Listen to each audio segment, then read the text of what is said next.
Welcome into the Cam Strick Podcast, episode number 264, baby. Yoink. Fueled by First Form. Oh, Yeah, my yeah. voice is cracking today. Why? Well, I would say that it's because I'm going through puberty, but I'm not going to say that because it you're looks not? like you're going through puberty. Oh, because my face is breaking out? Well, God damn it. I didn't want to say anything, Man, I hate that. but It's a long-ass you know, weekend. Long weekend, your face starts breaking out. It's like I'm doing a podcast today with like a 15-year-old. Like that's how I was in high school, where it just doesn't go away. Yeah, my face is breaking out a little bit. And I'm really bright today. I'm a very bright blue today. I just wanted to wear. Kate actually picked this out for me. Oh, did she? Yeah. That's a good shirt. It's tight. That's a First Form shirt. It's a First Form shirt right here, baby. Yeah, my face is breaking out. I don't like it. Well, did you have to deal with that a lot when you were a kid? No. Did you have a lot of acne problems? Not really. A lot of people do, just so you know. Oh, God, You yeah, know it's man. very common, right? Very much so. And I didn't know if even- you knew that. No, I've seen a lot of that going on, Okay. and in the locker room with guys have it on their back. I've seen some nasty back knee. You know what they call that? back knee? Yeah. Yeah, thanks. But I'm telling you, like it goes from one end to the back to the other, Oh, and they God. deal with that shit, and then it scars up. Mm-hmm. You know what I mean? Yeah, it's scars. But I got a couple bombs going. It looks. Hold on, I'll show you. I got one on my eyebrow, and it looks like somebody punched me in the face. Oh my God! I know. You know that's pink eye.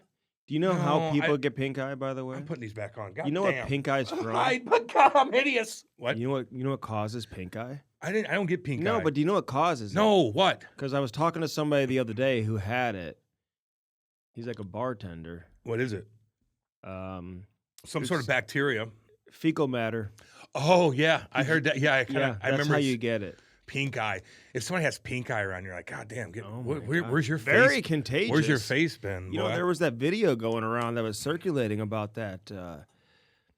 I think she was like a prostitute, maybe a stripper. Is it the same thing? No. Okay, well, she was a prostitute. One gets well. I mean, Okay, in a way, I mean, one's legal and one's Yeah. illegal. Okay. You know. Prostitute hooked up with an NBA player. Yeah. He asked her to do something, you know. Go and- down on them. Well, no, What? something different, and it led to her getting pink eye. Oh, she pegged him. I guess is that Yeah. what you call it? Is he wanted to get? Hey, fucking. I don't know what you Was call it Dwight it. Howard? Well, we don't know who that was. Dwight Howard got in a little weird incident. That was a different incident. Yeah. Yeah. Stay away from the hookers, man. You know what I mean? And- Prostitutes. Yeah, that's the same thing. Okay. And so like if you're an NBA guy, like there's ways, you know, I don't know. The ones off the street I wouldn't touch, but I guess if you want to do it and you go to Vegas and you find a legit one that's going to cost you out the ass, but you know she's somewhat legit. You ever been with one? No, never paid for any of that. Never ever. I've done some weird stuff, man. Don't get me wrong, but I never paid for vagina. Never. You know, some people do it in Thailand. Yeah, I know. We talked about that, yeah, and you I better know. watch out in Thailand Really? because Oh, you gave she some might, false information. Oh, fuck yeah. No, my fact checkers shit. were all Your fact over you checkers about that. They don't know shit. Well, apparently they You go do. to Thailand and you're like, wow, she's cute. She likes me, you know? And Well, then we she's don't- got a wee-wee. Okay. You know. There's a word for that. There's a term for She's a that. transvestite Yeah. or a lady boy. Mhm. They call them lady boys. Yeah, I know Nothing wrong with they that. do. Nothing wrong with that. Mhm. Just sometimes you got to watch that. And if you do drugs down in Thailand, you better watch that too. But I hear that like If you're getting some, down with a some coke- drugs are legal. That's where the fact checkers came in. Maybe weed. Is it weed? Probably. I wouldn't fuck with anything there. You know what I I'm mean? going there for? I'm going to Thailand to eat some Thai food. I'll eat. You're some gonna go Thai there? food. Oh, I'd With the love- kids and the wife? and the beaches and everything. Yeah, there's cool places, Oh man. yeah. I don't know about Bangkok. Yeah. Bangkok, Too you hardcore. can get some suits and stuff like that for very cheap, on the cheap. Doesn't cost a whole Suits? lot of money. Andy thinks about buying suits when he goes to Bangkok. Like it's the only thing on his mind. Suits. I gotta look good. I gotta do this. Hey, my suit guy, man, he was reaching out to me last week because he heard us talking about him. Tell him to do. There's be a no sponsor, because we're secret. not. We can't There's do no that. secrets anymore. This guy is the nicest guy in the world. I told him I could never ask. That's for a twice in a single row you're cent. pumping up a I'm just saying. non-sponsor. I'm just Hey, saying. do you mind? Because No, I'm hungry today, that- dude. I've been working today. That's a Hoosier thing to do. Well, dude, That's a Hoosier thing to do. when we start late no, but in the that's afternoon, that's no, but I what don't fucking eat no. in the morning. You would know make that. fun of the same people if somebody did that to you, dude. Who are you kidding? It's a first It's form Hoosier. bar. It's cookie dough flavored. You can get these Smacking- online. You can just go to firstform.com/Cam and Strick. You can And he's on such a strict diet. He's like, well, I can't eat down the way over here because I gotta do it now because I'm on schedule. I'm on schedule. Hey. Get out of here. Nothing wrong with being on schedule. You can get the energy drinks you see here. You can get I'm gonna open one of these our up. First Form bar. Don't do that Why? because that's for our stage. No, I'm gonna drink one of these because I only have a couple beer on me. that's for our stage today. I only have a couple. Move that back. See, now it's not even on the camera. It's all good, baby. But man, That's a Hoosier ass thing I to do. needed that. You know what I mean? I needed that. How was your weekend? Yeah, it was quite lovely. I did an auction Friday. So Reed Lowe has all these. He's an auctioneer, man. He does a bunch of stuff. He's got a lot of things going on. 25, give me 25. Have it. So anyway, he's like, hey, I double booked myself because he's unorganized. All good. He's unorganized, and he's like, hey Cam, can you do this auction for me? I'm like, yeah, what's up? Barely gives me any details about anything as usual. So I always, you show up. I had a guy with me too. It's all good. I mean, it was like a really fancy. It was a gala, another gala. You know what I mean? Where I kind of underdress for everything, Andy, because I don't like wearing suits. Yeah, but it doesn't matter. I got a suit guy though. I know you do. That doesn't sponsor the program. But anyway, so Losey doesn't give me any detail about anything. So I gotta fucking suck it up and go wing it. It was for a girl that passed away. So it was kind of emotional too. You're trying to raise as much money as possible. People out the ass, probably 400 people. Everybody's dressed up. They got masks on and stuff like that. The women look sexy. Yeah. Because of COVID? No. Because it's a theme. It's a gala theme, like a cool mask from like the 20s. What was the theme? I think it's like 20s or like, when you wear them. Quit eating in the camera in the mic though. Like move your the roaring 20s. I think it's like a roaring. Anyway, it's really cool. But Losey must have had he rushed getting what the auction items were, and they were kind of shitty. Not shitty, but nothing like big. I had to be creative. Raise a lot of money. Yeah, I had to be creative. Give me an example. Like a stick that he signed that was a stick from like the 80s that didn't represent him or anything. And he's like, hey, start out with $200. I'm like, dude, no one's going to buy that. So I had to tie it together with a couple other things. But I had to go up there and give a comedy act, man. It's like a comedy routine. No, I should have joined you. Then you're like 555, 556, and then I'd forget the number, and I'd have a guy like, hey, what are they on? But it was cool, raised a lot of money. The alumni tickets at the end, I kind of split the two, pumped it all up at the end, so raised a lot of money for a good charity, man. Okay, well, good. I'm glad you did that. Oh, I forgot you were late today. Yeah, I was 3 minutes late. 4. I was 4 minutes late because I had to drive It's a 1 o'clock. We're doing this at 1 o'clock in the afternoon, And I get done with the radio, and I go all the way home, which is like 40, 45 minutes. And I chilled. I took a nap, and then Andy's like, I don't know when I'm coming. It's always about him. Now, he's at the fucking rink, and he's doing his stuff. He's interviewing guys and stuff. So he brought this up, I might be late. 1 o'clock, I might be late. So I'm like, God damn it. I don't want to get here and just sit in the car the whole time and come in and whatever. So I'm going to take my time. I'm going to take a nap. I'm going to regroup. I'm going to get some food in me so I got energy. And I kind of left right on time, and I kind of got jammed up in construction. And Andy was on time, and my bad. Man, and I'll admit it. I feel so much better now. Just eating that first thing in the day. Normally I can eat around noon, but I waited till 1 o'clock today. God, you must torture yourself doing No, that. it's amazing. Is it? Yeah. Is your stomach growling and shit? You're drinking coffee in the morning and stuff? Do you know that some people have a issue where they cannot eat around people or hear other people eat? I've got this jaw issue right now. It's a very serious issue where when I eat, it's making a loud cracking noise. Oh, really? Yeah.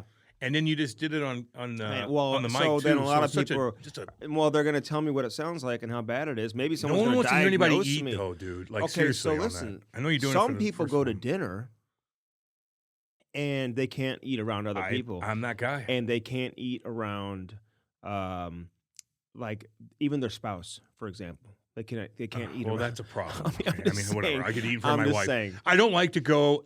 So I'll give you an example, just like I did with, Andy hosts events too.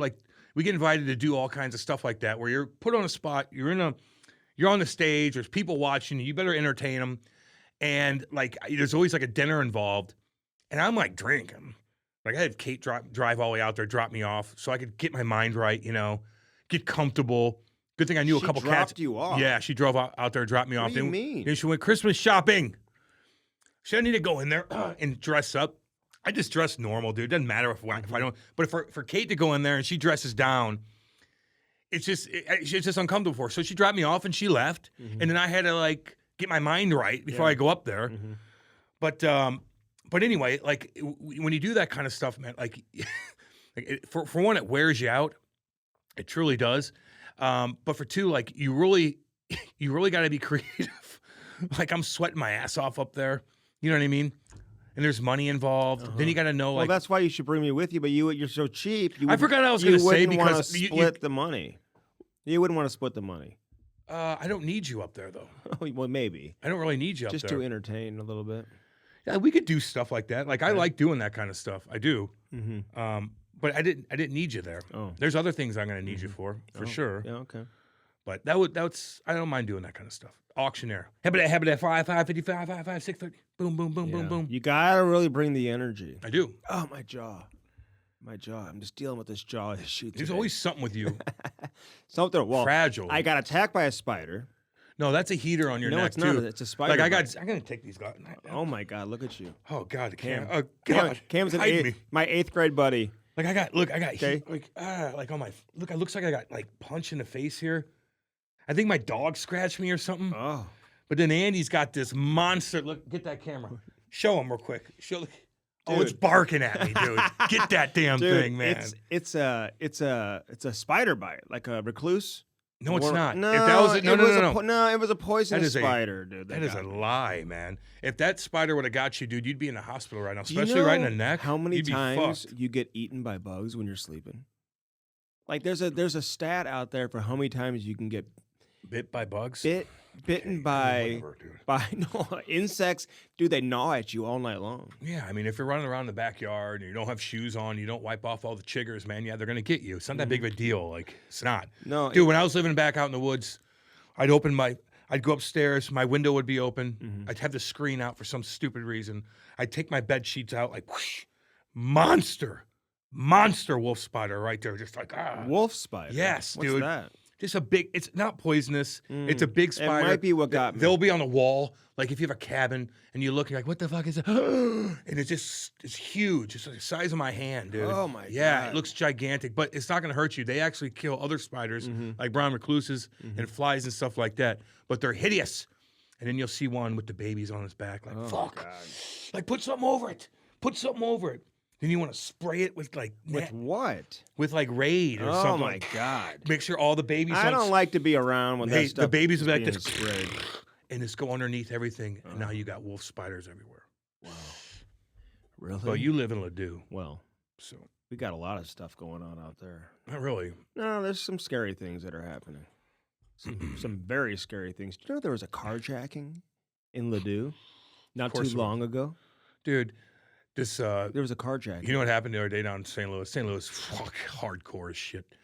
These poor college girls team shows up from I don't know, probably out east. They came to St. Louis and they're like, we're gonna go to the Arch.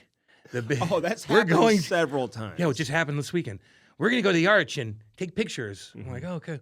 So they cruise up to the Arch and they're playing like that night or whatnot. You know, they have their big RV bus and all that stuff, which you could lock all the stuff underneath it. If you're a hockey guy, you understand like it's all locked up. This is an old story. This happened last weekend. Again? Yes, again. This has happened. So anyway, these college girls show up and they were gone for 20 minutes, cruising around, taking 20 minutes. These cats came up, broke into everything, man. Fucking raided everything. Took their jerseys. Took the coaches game notes, took all their iPads, all their clothes, their bags. It was like a planned out thing. It didn't just happen in 20 minutes. So these cats are just waiting. They're waiting in the weeds, and they show up like, look at St. Louis is beautiful. The Arch, this happened in 1965. And then they get fucking ransacked, and then they gotta go play a game. They lost by 70. Oh, do you think the opposing team had something to do with that? Like they got the game notes, they got the game plan. That's a stupid thing to say. I haven't heard which team it was. But that's a stupid thing to say. Do you know that these people in St. Louis, all right, they don't need that. Do you know that this has happened numerous times? I mean, even a few years back, the Blues had their prospects. I know. During prospect camp, 1 or 2 prospects, like, and their girlfriends. So, yeah. They went over to the Arch to take some pictures, and they got, robbed. They got robbed gunpoint. Which is horrifying. So what they do is, just so you know, because I grew up in a pretty. No, you didn't. Dangerous. Don't lie to the people, dude. That's a lie. No, that's a fucking lie. I saw. And people are gonna chirp you about that, like, no, there's cats that grew up in hardcore shit, and for you to downplay that, you sound stupid. I'm not downplaying. Oh yeah, where'd you grow up at? Where? I went to school with a lot of. So did I. A lot of dangerous. Where'd you people. go to school? Parkway North. Parkway Where'd North. you grow up? What street? It was unincorporated. What street though? Where were we at? Because I just want to Google map and just Tryon. Mm-hmm. Okay, hardcore. Pretty hardcore. Come on, Andy. No, it's not.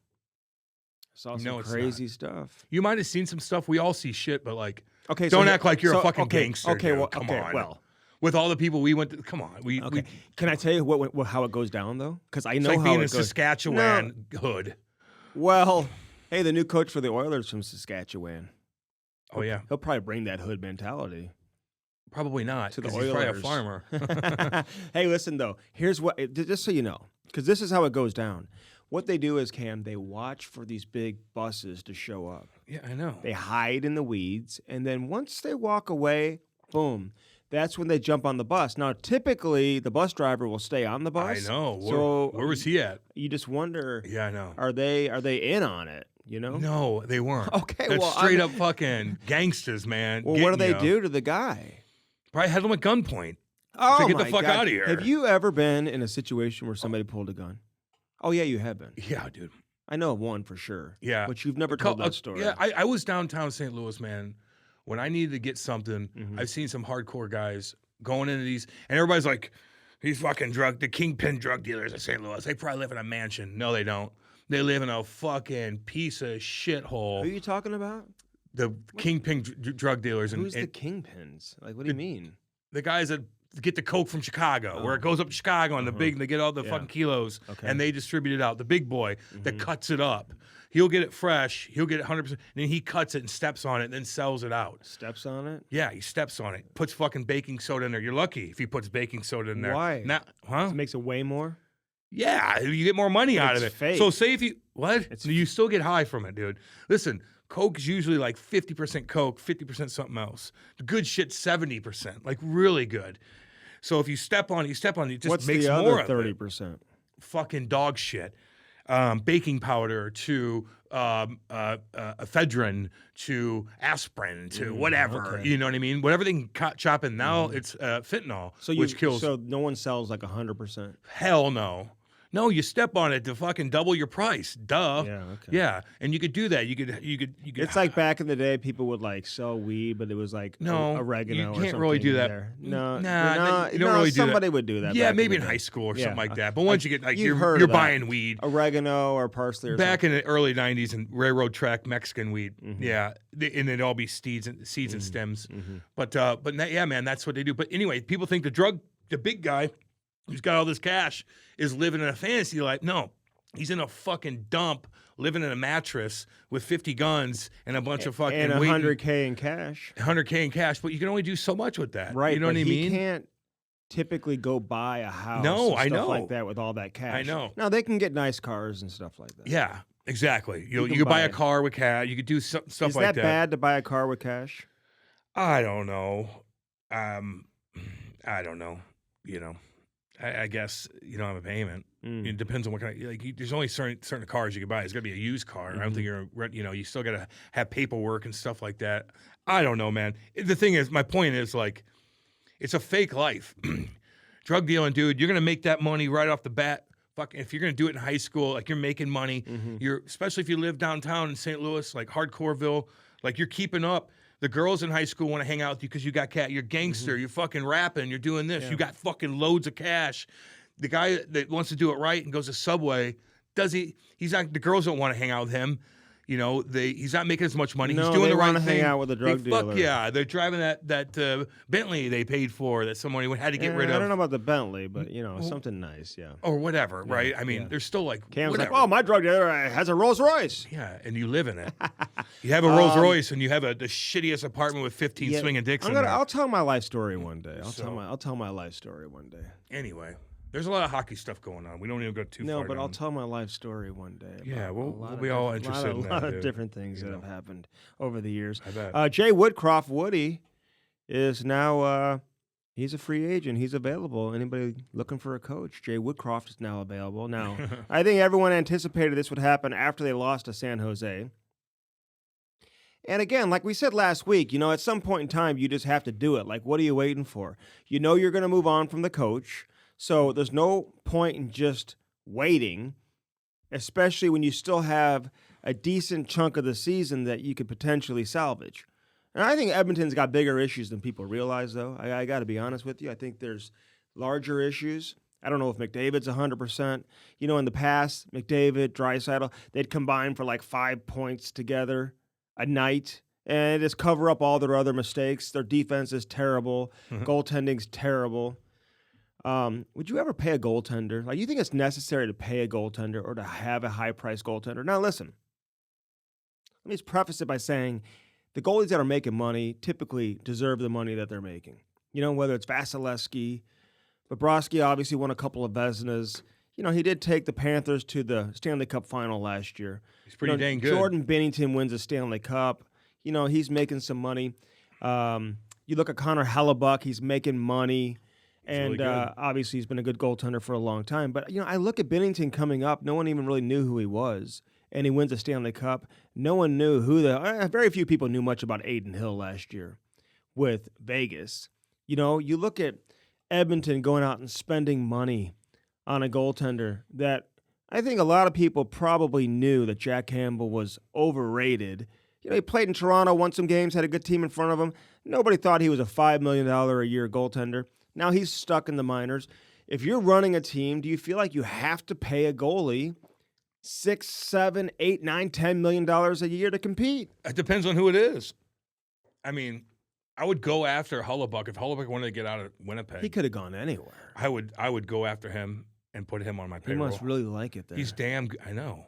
He's damn good. Mm-hmm. But like Campbell, I'm like, I don't know. No. That's Kenny Holland. They're in a weird jam. Even their press conference, dude. So what are they doing? Crazy. What are they doing? I don't know, man. That's what I mean. I think Edmonton has bigger issues than people even realize. See, this is what happens. Like, they seem to have a level of inconsistency and lack of trust, I think, from the very top. They've made some changes with the presidents and whatever. Kenny Holland's come in as a GM, signed some bad contracts. We talked about that last week. Yeah. He hasn't done the best job. Kenny Holland, man, I'll give him credit for, how much he won in Detroit. I would never take that away from him. But, I hope not. All these guys wanted to come and play with Yzerman and Lidstrom and Fedorov back then, man. They were getting anybody and everybody. They're like, Shanahan's like, I want to come there. Hawley's like, I want to come there. Robitaille, I want to come there. Verbeek, everybody wanted to come and play in Detroit. It was almost like a push-button operation. Not taking anything away from Kenny Holland, because he did win a Stanley Cup once they got to a salary cap world. Yeah. They won one with Babcock, who we'll talk about later on in the show, too. But, I just look at the situation right now, and he's not getting it done in Edmonton, and they've got a lot of work to do. They have a press conference, and Kenny Holland says what I would expect him to say, which is, I talked to our veterans, I talked to our leaders, the members of the leadership core, and we discussed a lot of things. I'm not going to tell you what we talked about, but we discussed where we're at as an organization. Then you get the agent, Jeff Jackson, who's like running the team as the president of the Edmonton Oilers, and he comes out and says, well, he sounds so inexperienced, No, of course not. We don't talk to the players. Like, they don't want to have anything to do with this. It's like, it's not their decision. And then meanwhile, there's a connection with Connor McDavid, everything, too. But you better consult with your franchise player, the best player in the world, the player that you're paying $12.5 million to. Like, there's nothing wrong with talking to your best player and your captain of the team and saying, hey, man, where are we at? Give me your take of what's going on inside the dressing room. What's your take on Jay Woodcroft? What's your take on the coaching staff? They fired, obviously, one of the assistants as well. So, Manson, they fired him. So I like him, too. Yeah, I mean, it's like, why wouldn't you admit that you talked to your leadership core? Your general manager just said you did. And we're supposed to sit here and believe that Connor McDavid, who you've been working with since he was a young teenager, that you don't talk to him about what's going on, and then you just so happen to go out and hire the guy who was his coach in junior? You're telling me that, like, you just called up Connor McDavid and said, hey, just so you know, your junior coach, Chuck Knobloch, also known as Chris Knobloch, that he's coming in to coach. And Connor was like, oh, I had no idea. Wow, cool. I haven't talked to Chris. And I haven't talked to you. I mean, come on, man. Well, what do you think it is then? Do you think he came back out and was like, I don't want people to feel like we went to Connor McDavid and Connor McDavid made this decision for us. Okay, but no one should assume that he made the decision. I agree. Like, who thinks Connor McDavid's not doing that stuff? He plays hockey. Yeah, you make the decision. You're running the team. Ultimately, we all know that it's your decision.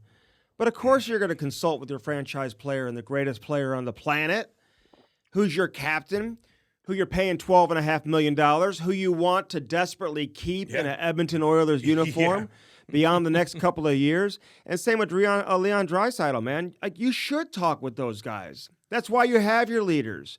Now, these guys have earned the respect. They've earned the right for upper management to obviously, it's a shit show, Andy. Yeah, obviously talk to them and let them know what's going on.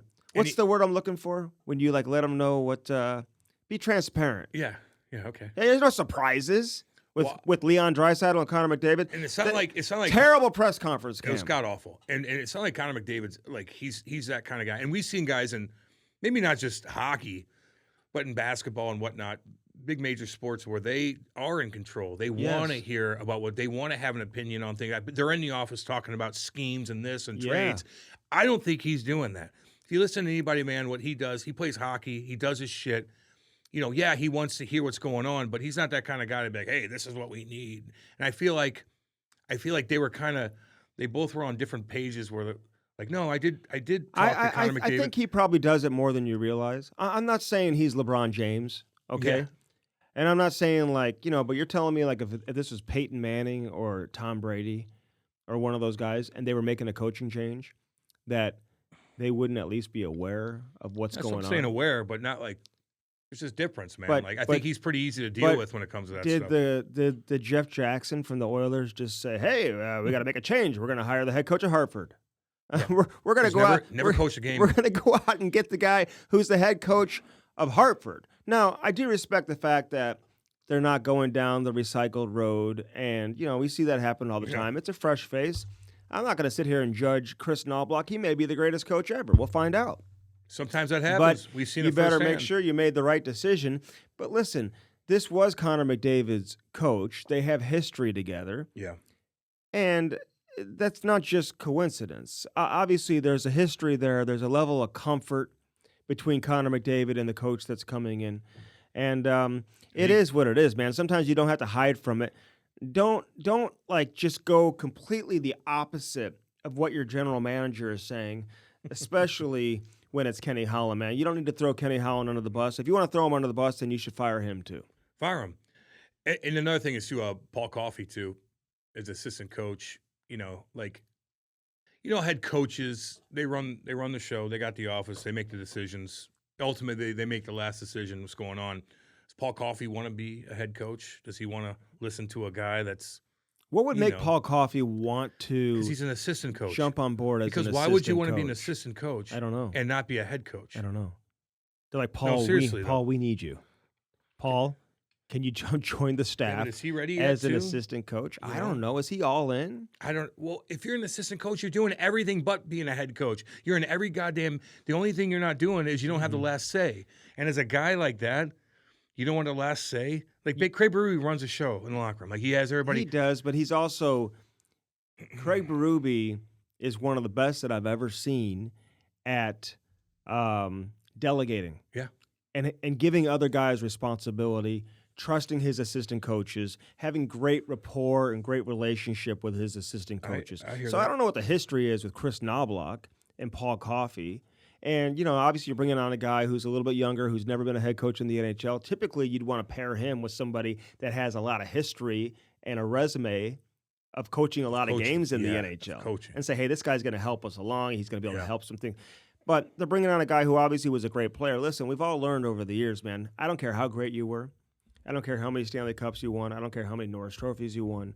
I don't care how many times you were first team all NHL. How many goals you scored, doesn't matter. You're not playing. You're not playing. So, yeah, you'll get the guys' attention because, they should respect you, although the majority of players in the NHL probably don't know much about Paul Coffey. Let's be honest. No, they don't. Now, the Canadian kids, they weren't watching the Oilers back in the 80s. They probably don't remember him from playing with the Pittsburgh Penguins.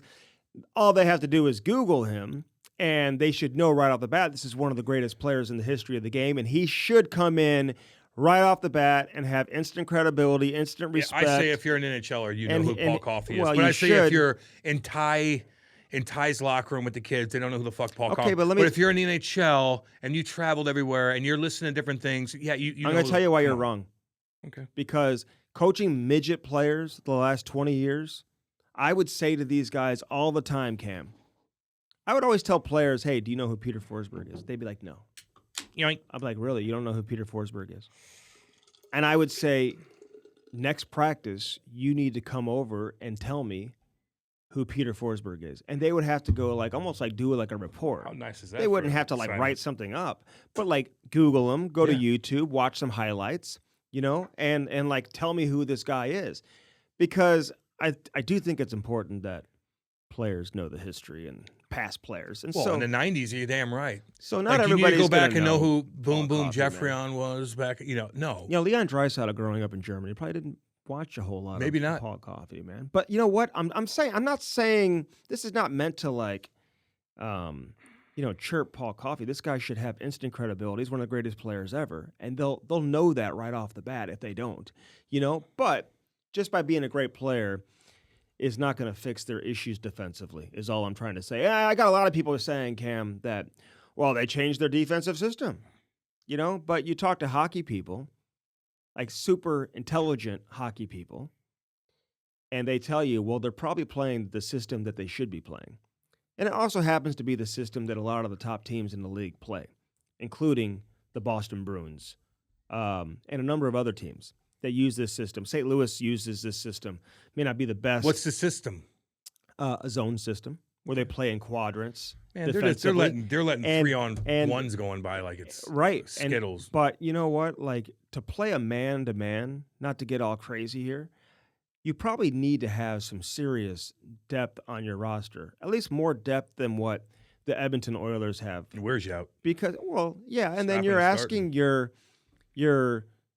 fourth line players and your bottom six defensemen, your 5 and 6, you're asking them to play man-to-man also. I think maybe playing a zone kind of dumbs it down a little bit and alleviates a little pressure from that standpoint where maybe the responsibility is a little more simplified. Or your guys that are playing logging a ton of minutes don't have to stop and start over and over. Yeah. They're just waiting and reacting instead of chasing and stopping and chasing and stopping. So Edmonton, I've always given Edmonton a little bit of the benefit of the doubt, but we're starting to see this is what Edmonton has always been. The difference is Edmonton has always had McDavid and Draisaitl putting up 2 points a night, basically, each, right? And now you have McDavid for the first time, since his rookie season or something like that he's averaging less than a point per game. A lot of people in fantasy hockey are pissy. And he'll get up there, whatever. That's what I mean when I say he's probably not 100%. Oh, I get you. You know what I'm saying? And Draisaitl's still more than a point per game guy. But, when those guys are going and their power play is scoring at, a 40% clip, then it covers up a lot of your other issues, Yeah. They're in a weird spot right now. It's going to be interesting to see how they react to this new coach. But good God. Ryan Reaves has gotten so much attention in Toronto. We talked about him last week, man. And that's the problem because people talk about him and they pump his tires so much. We love Reaver. Obviously known him for a long time, so I'm not going to sit here and try to, chirp Ryan Reaves, but it's he's sitting out. It's headline news. Ryan Reaves is scratched. It's headline news on Hockey Night in Canada that Ryan Reaves wasn't playing in the game. He's loud, man. He's an easy sound. Well, and they sell him big time, man. He's in the spotlight, dude. But yeah, he's getting bashed pretty good. If you look at this, and people are angry up there anyway.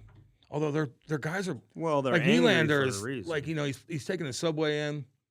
I thought that was cool. That was cool, man. He's like, I don't want to deal with traffic. I'm going to take a sub in. And he goes out there and he dominates. I think Nylander's cool as shit. I like him. I like him too. He chills. I like his hair's cool. I'd take Nylander. He's cool.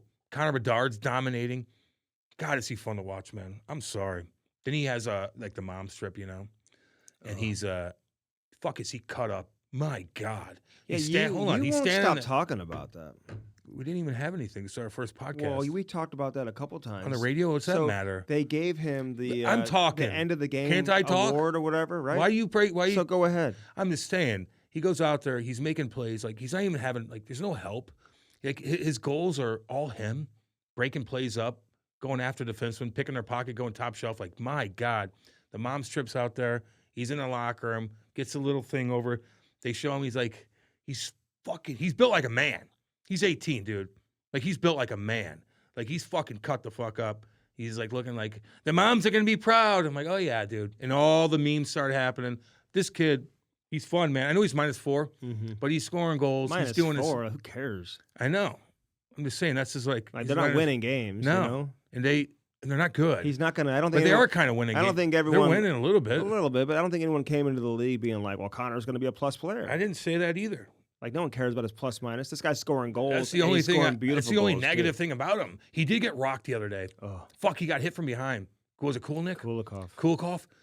And then, of course, big boy Nicky Foligno jumps in and fucking just get a couple shots in. Like, no, Foligno, I'll take a 2. I'll take a double minor, but don't fuck with him because that was a hit from behind. He slammed his fucking head against the ground. It's like, yeah.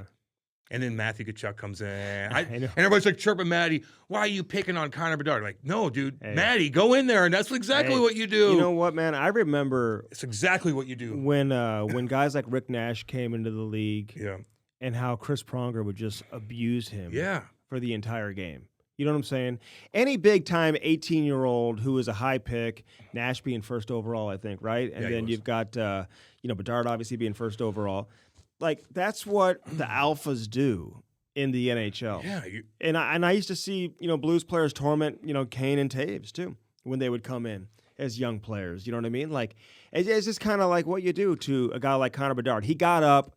I think Matthew probably knew that he was okay and probably chirped him for going down. That's what you do. Listen, like, what are you going to say to Matthew? Oh, you're not good enough to mess with him. Are you kidding? Right. No, Matthew can do whatever the fuck he wants. So if he wants to be a bully, and he's 6'4" instead of being Brad Marchand, who's 6'2". Is he? I think he's 6'3". He's big, dude. 6'2", smaller than Brady. Really? Yeah. Anyway, he looks big on the ice, and I just read the comments and the vibes of what everybody's saying. I'm like, no, you want Matthew to get under his skin. Like, fuck, he's dominating the game. Like, get under him, piss him off, hit him. You know what I mean? Everybody's like, oh, you're bullying. No, it's exactly what Marchand's doing, getting under people's skin. That's what you do. Yeah. Matthew's a fucking one of the best players in the league. He could do whatever he wants. But I don't want him getting hit from behind, though, Connor Bedard. Like, I like that kid, man. No. But like, he's fun, dude. But if you're playing against him. Oh, I'm getting him, man. 100%. But they're really not. He got hit a couple times. He's got to brace himself a little bit. Like, he's going to come hit you from behind like that. Like right when you set, like, the place set up, I'm like, damn, just like, you're strong, dude. He's fucking cut. Like, put your shoulder in that motherfucker. He reacts like a kid. You know what I'm saying? He won't even look at you. Yeah, you're right. You know what I'm saying? He kind of like is like, oh my God, like this guy's about to kill me. What do I do? Like, it's Brad Marchand. He's about to kill me. Matthew Tkachuk's going to kill me. I won't even look at you.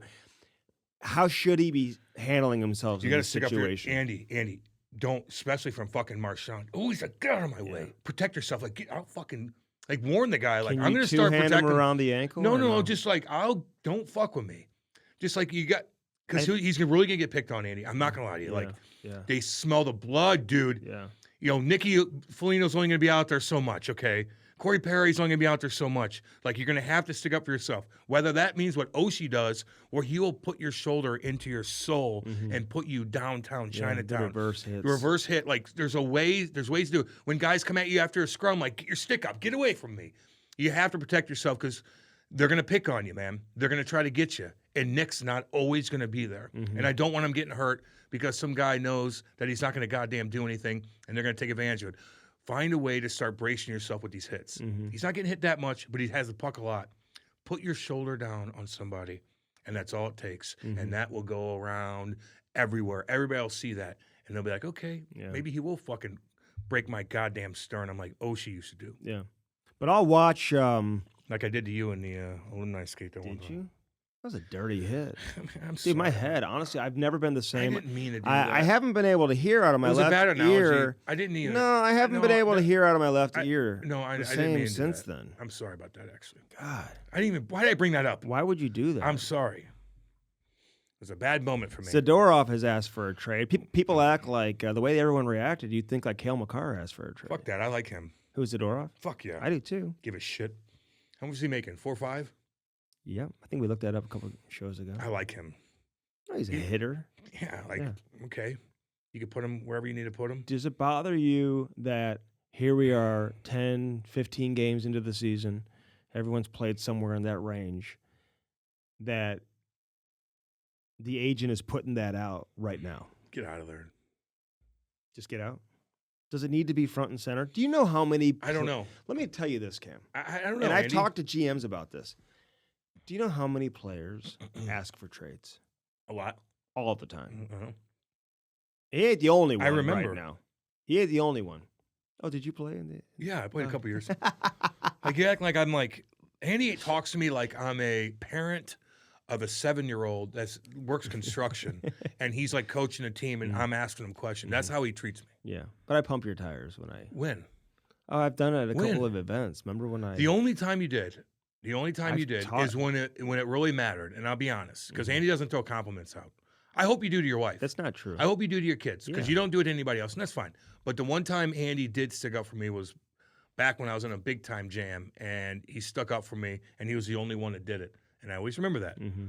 But other than that, you know. I told Braden Shen today. He played great the other night. Yeah, that's easy No, to do. that was a You're going to tell a compliment. pro hockey player that? Yeah, Yeah, that you're going was to a kiss their ass. I compliment. know you do. That's all good. Of course you're going to do that. But to a guy that's down and out, that you have to, that maybe you're doing way better than, that's the guy you need to compliment. Yeah. I've done Not it. Braden Shen, who's making $7.5 million for the next 6 years. Come on, Andy. I did it to Robert Thomas too. I See, told that's him what he I had mean. 4 assists. What about the kid that works upstairs that helps you out? Maybe a producer or something Yeah. that Oh, organizes dude, your I spreadsheet tell when you have to those ask guys- questions. I hope you do.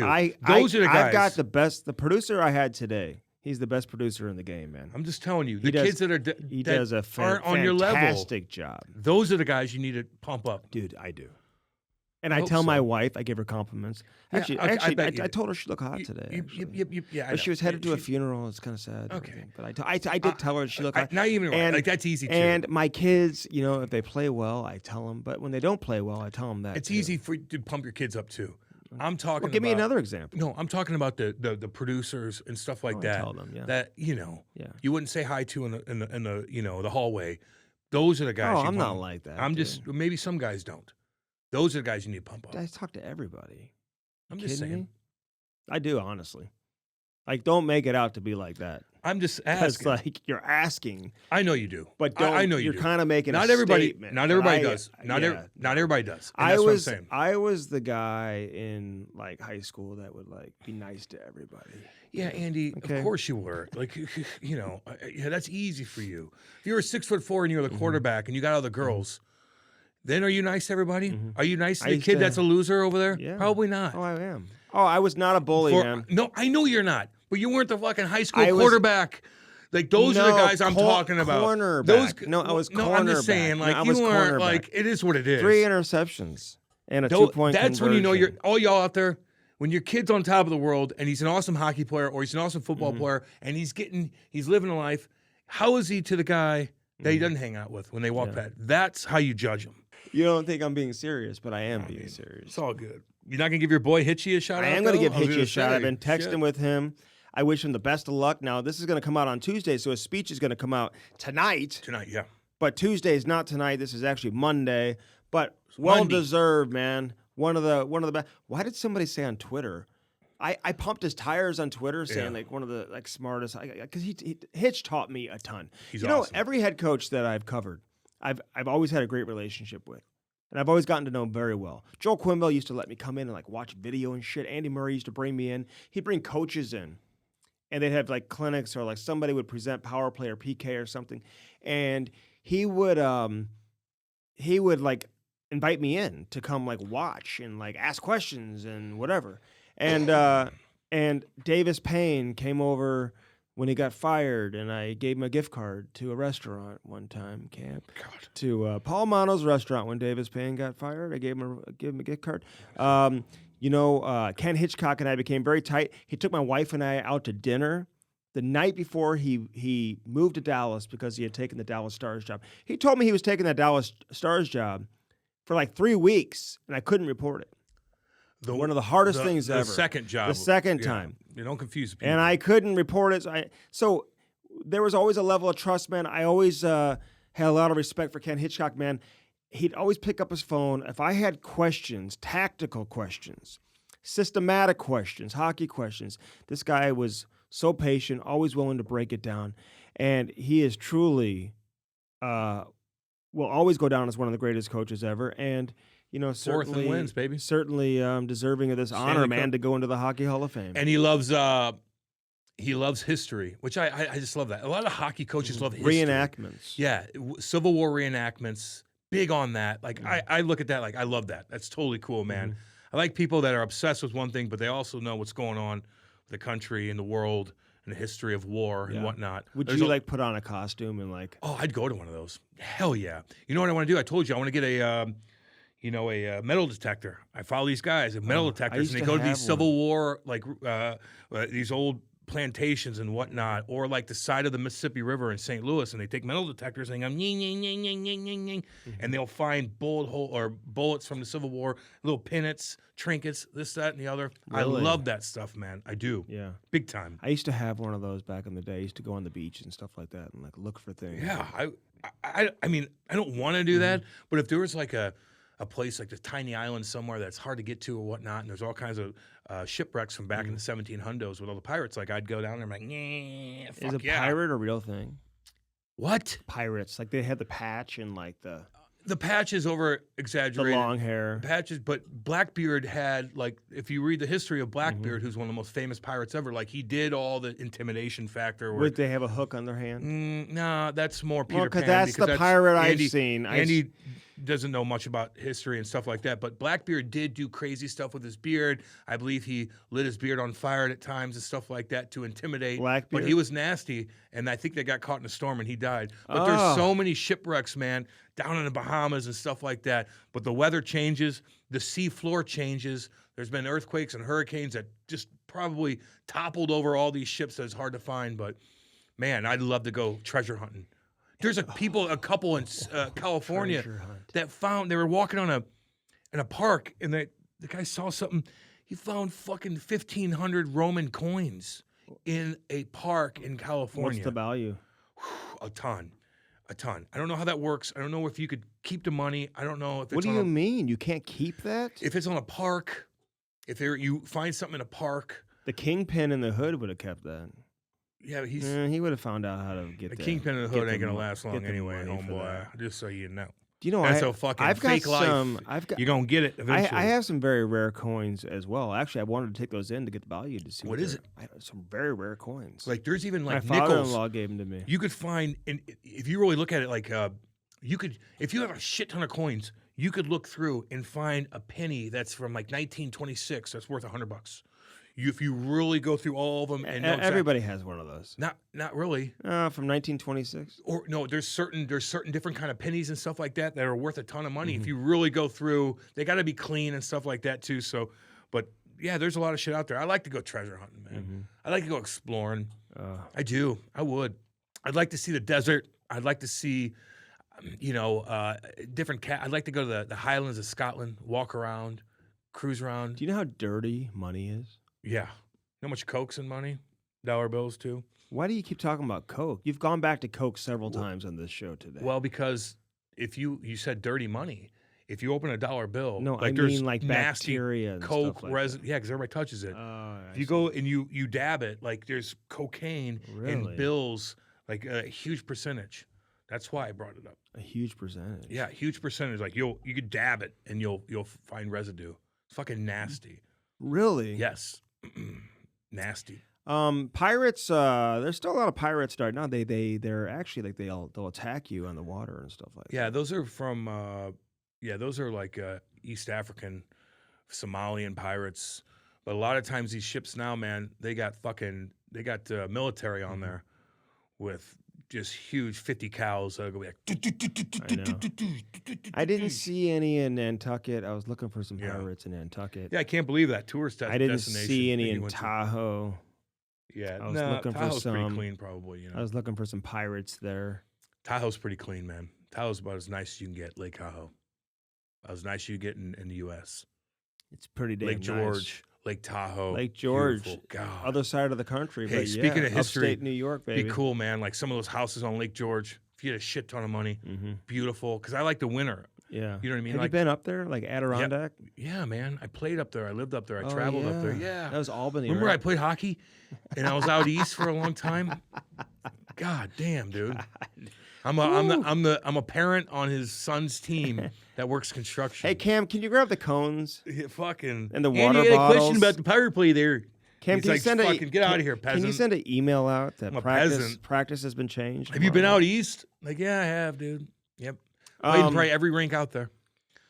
Okay, I want to ask you about Joel Quenneville because he got passed over. Like he can't even get like Chris Knobloch is getting the job over him. Chuck Knobloch. Remember he had the yips. Did he? He couldn't throw to first. Oh yeah, is that him that couldn't throw to first? He'd get the ball. Crazy, man. And I used to be a big fan of Chuck Knobloch. Actually, he used to hit bombs and he played for the Yankees. Yeah. He couldn't throw to first, man. Some people just get that psychological issue. Yeah. Who's the other? Rick Ankiel. Ricky Boy Ankiel, man. He He's a had good it. dude. Yeah. There's gonna be a movie out about him. I know. Right? I think so. He was drinking vodka and shit before the game. Just He chill out. was? Yeah. And, Will that make you chill out? Yeah. You have to hit the strike zone, though. No, Well, that explains it. It's not the yips. He's shit-faced. No, he would do it without it and be fucked up, too. Oh. But sometimes, just like doing anything, just like going on an airplane, booze settles you down. Is it a healthy thing to start drinking vodka before you try to perform hand-eye coordination? You might feel like you're relaxed, but you're a step behind. Remind me to give you. I've got some face cream, dude. That would. Is really... it bad? God, no, I'm hideous. No, it's not. God. It's not bad. Hey, but Joel Quenneville, and I'm not saying he would even want that job. I don't even know if he would or not. I mean, at this stage, he'd probably take any job, but he's not going to be super desperate either. You know, this guy is playing pickleball. He's enjoying life. He's made a lot of money. He needs to come out and talk. I don't think his legacy as a head coach. Well, let me ask you. You think it's like tainted or anything like that? God, yeah. You do. Joel Quenneville? I'm just asking. What do you mean? Like, you think people don't appreciate how great of a coach he was? No, I just said his coaching, his legacy is certainly tainted. Okay. What do you mean? Well, what do you mean? He hasn't. What do you mean? What do you mean? Well, it's like the biggest fucking thing going. Yeah. And not to mention now there's another kid coming out. I know. What are you talking about? Okay. He got goddamn fired. He's one of the best coaches ever. That was a fucked up situation. But I guess the better question is, does what happened, does it change your opinion of him? He fucked up. He's got a dark cloud over him in his coaching career. I love the guy. Always nice to me, man. Always came out of his way and shook my hand and said my name and knew who I was. Always. But he fucked up. Well, and I think that's why I look forward to the day when Joel speaks. Yes, exactly. Because just to clear the air of what needs to be said, I know. You know, versus what people maybe don't know. So he didn't get this job. I just wonder what else he needs to do. Like, he's met with the commissioner, he's met with the league, and it looked like things were very close to him being reinstated as a coach in the NHL. I mean, we were pretty close. And I'll tell you what, Cam, the Mike Babcock situation. Fucked him. Completely no doubt. Screwed him over. You know, once Babcock got a second chance and couldn't even survive and get to training camp, dude, I think the league was like, okay, we're just done with this. Enough with the old guys. And then now you have the second lawsuit, even though this was kind of known in the original report that there was a second individual. He's filed a lawsuit, I think, for like $300,000, by the way. Yeah. Like, why aren't you like suing for like $20 million, $30 million? I know. $300,000. Is that even going to pay for your attorney? Probably not. I don't understand that part. Like, come on, make it like $30 million or something like that. Well, whatever. 300,000. No, that the Babcock. And I'm not victim shaming or anything like that. I'm just saying I thought he'd be suing for more than 300,000. Yeah. I don't know what that deal is. But the Babcock thing fucked him. Completely screwed him. He knows it. All y'all listening know it. The league knows it. And you just wonder now when that next chance is going to come, because there's going to be other coaching jobs that become available. So I think that he needs to come out and talk and tell his side of the story, if he has a side to tell. Meaning like, I think he did does. you bury your head in that situation? I think and even if you did, like, come out and admit it and let everyone know what's going on. Because right now, when you think of Joel Quenneville, I'm sorry, you tie all that negativity together. Because you think of what was the last thing you think of Joel Quenneville as? Him getting fired. And that's why this John McDonough should be the first name that comes out of people's mouths when they talk about a cover-up or whatever term they want to use in regards to how the Kyle Beach situation was handled in Chicago. John McDonough, the president, who told Stan Bowman and Joel Quenneville, I've said this over and over again, you guys go focus on what you're doing, you coach, you manage, I got it, I'll take care of it. He never did it. And I think they were aware of some type of complaint, but they certainly weren't aware of all the details that we know now. Dude. There's no chance in hell that Joel Quenneville knew everything we know today at that time. And he's going to let this creep just handle, like, tell your story. Just looking at video at the office right next door. Like, I don't think so, man. Being on the plane with the team, knowing all that.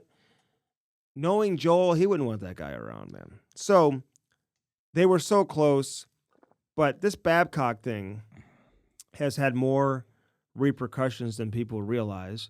And, here he is making money off of the Columbus Blue Jackets. He's getting paid for the next couple of years. Do we know how much, by the way? I think because JD didn't say. No, I think he probably got somewhere around 50%. Fuck, and that's something. That was a fuck. So that's $4 million right there. If he's getting half of $4 million, and he's getting $2 million over a 2-year deal, that's $4 million more dollars he gets for doing nothing. Oh my God. You know what I'm saying? Is that the worst coaching hire in the last 30 years? That is the worst coaching hire in the history of the NHL. Okay. History of the NHL? I think it's the most unnecessary hire in the history of the NHL. I can't argue with you on that, homie. So right when that happened, we're like, what the fuck? Oh, right when they hired him. What are we doing? Right when they hired him. With that team? Like, you're not even, like, ready to compete. You're not ready for anything yet. What do you want this guy for? You're sitting Johnny Gaudreau out. He ain't even fucking ready yet. You want what the fuck are you Mike doing? Babcock to come coach your team? Oh, God. And he can't even get to training camp? And then Halloween came around, and the fake Mike Babcock was cruising around. Who is that guy? That was the funniest. Mike Commodore. He's pretty good. Shout out, baby. That's not Commie. Commie hooked that thing up, I think. He was like filming. Commodore filmed. I think he's there. Mm-hmm. And I bet you fucking Mike, and we love him. He was one of our first guests. One of our first guests ever, yeah. Dude, I bet you Mike We set did that the up. interview with Mike Commodore from my basement. From your basement, I know. That's when we first started. Now look at us. We're in Hollywood. But I think that he built that whole thing up and filmed it. We're in Half Coast Studios. Half Coast Studios, baby, right here. Give them a shout out. And dude, if you just see the video of him with this, like, his marking board, like yelling at everybody in the stands, like, give me your phone. It was the funniest damn thing. What a weird situation. Good Lord, Columbus. Like, we're rooting for you too, man. I like JD. Yarmo's cool as shit. But that was so dumb. Decision. So dumb. What did they expect? I mean, is it going to get you back into the playoffs? Is it really even worth it? You know, There's so many good coaches out there. Chuck Knobloch should have coached that fucking team. That's who they should have hired. Chuck was available. Chucky Knobloch. But Jeff Jackson from the Oilers is like, no, he was on our radar. We just thought we'd go out and get the American League coach from Hartford. Yeah, that's who we wanted. That's exactly who we wanted. We won this for years. But Connor had nothing to do with this. I mean, they are goofy. So now I can't even root for Edmonton anymore. I like Toronto more than Edmonton now. Yeah, I do too. I'm down on Edmonton. I was never a big Jay Woodcroft fan, just for the record, because years ago when Mike Babcock attacked me at it wasn't called the Enterprise Center at the time, when he attacked me, which I may have to come out and sue for damages. No, don't damages. Are you out of your mind? I'm emotionally scarred. Can't do that. Do you know it was Jay Woodcroft that went and got him and told Mike that I was outside the dressing room? Jay was like, he's right there. I mean, that's him. That's his teammate.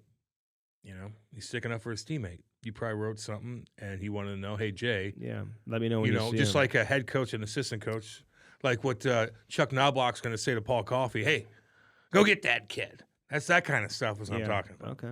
I didn't have a huge issue with it. You know what I mean? It is what it is, you know? Don't be that I guy. used to do broadcasting for the Missouri River Otters back in the day, and Jay Woodcroft played on the team. Oh, yeah? Was he good?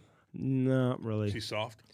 He just wasn't like, he was a very like bottom level player. Even you coached? Oh, I no. was broadcasting. Oh, broadcasting. Sorry. But he was a low level player even at that level. Oh, yeah, in the UHL. Yeah. Where I think they went like which doesn't 90. matter. I mean, it's like, you know, Chuck Knobloch, he didn't play in the NHL, although he was a We got to draft stop pick. saying that. Chris Knobloch. We got to stop saying that. With because a K. We're going to confuse people for one, and then I'm going to get fucked up, and I'm going to say it on an interview. Yeah.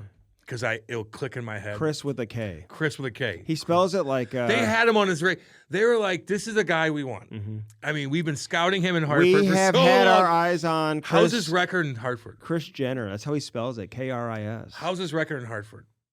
I mean, not like super overwhelming. Okay. I think he was over 500. God, we wanted him so but bad. it's just the way that he interacts with his players.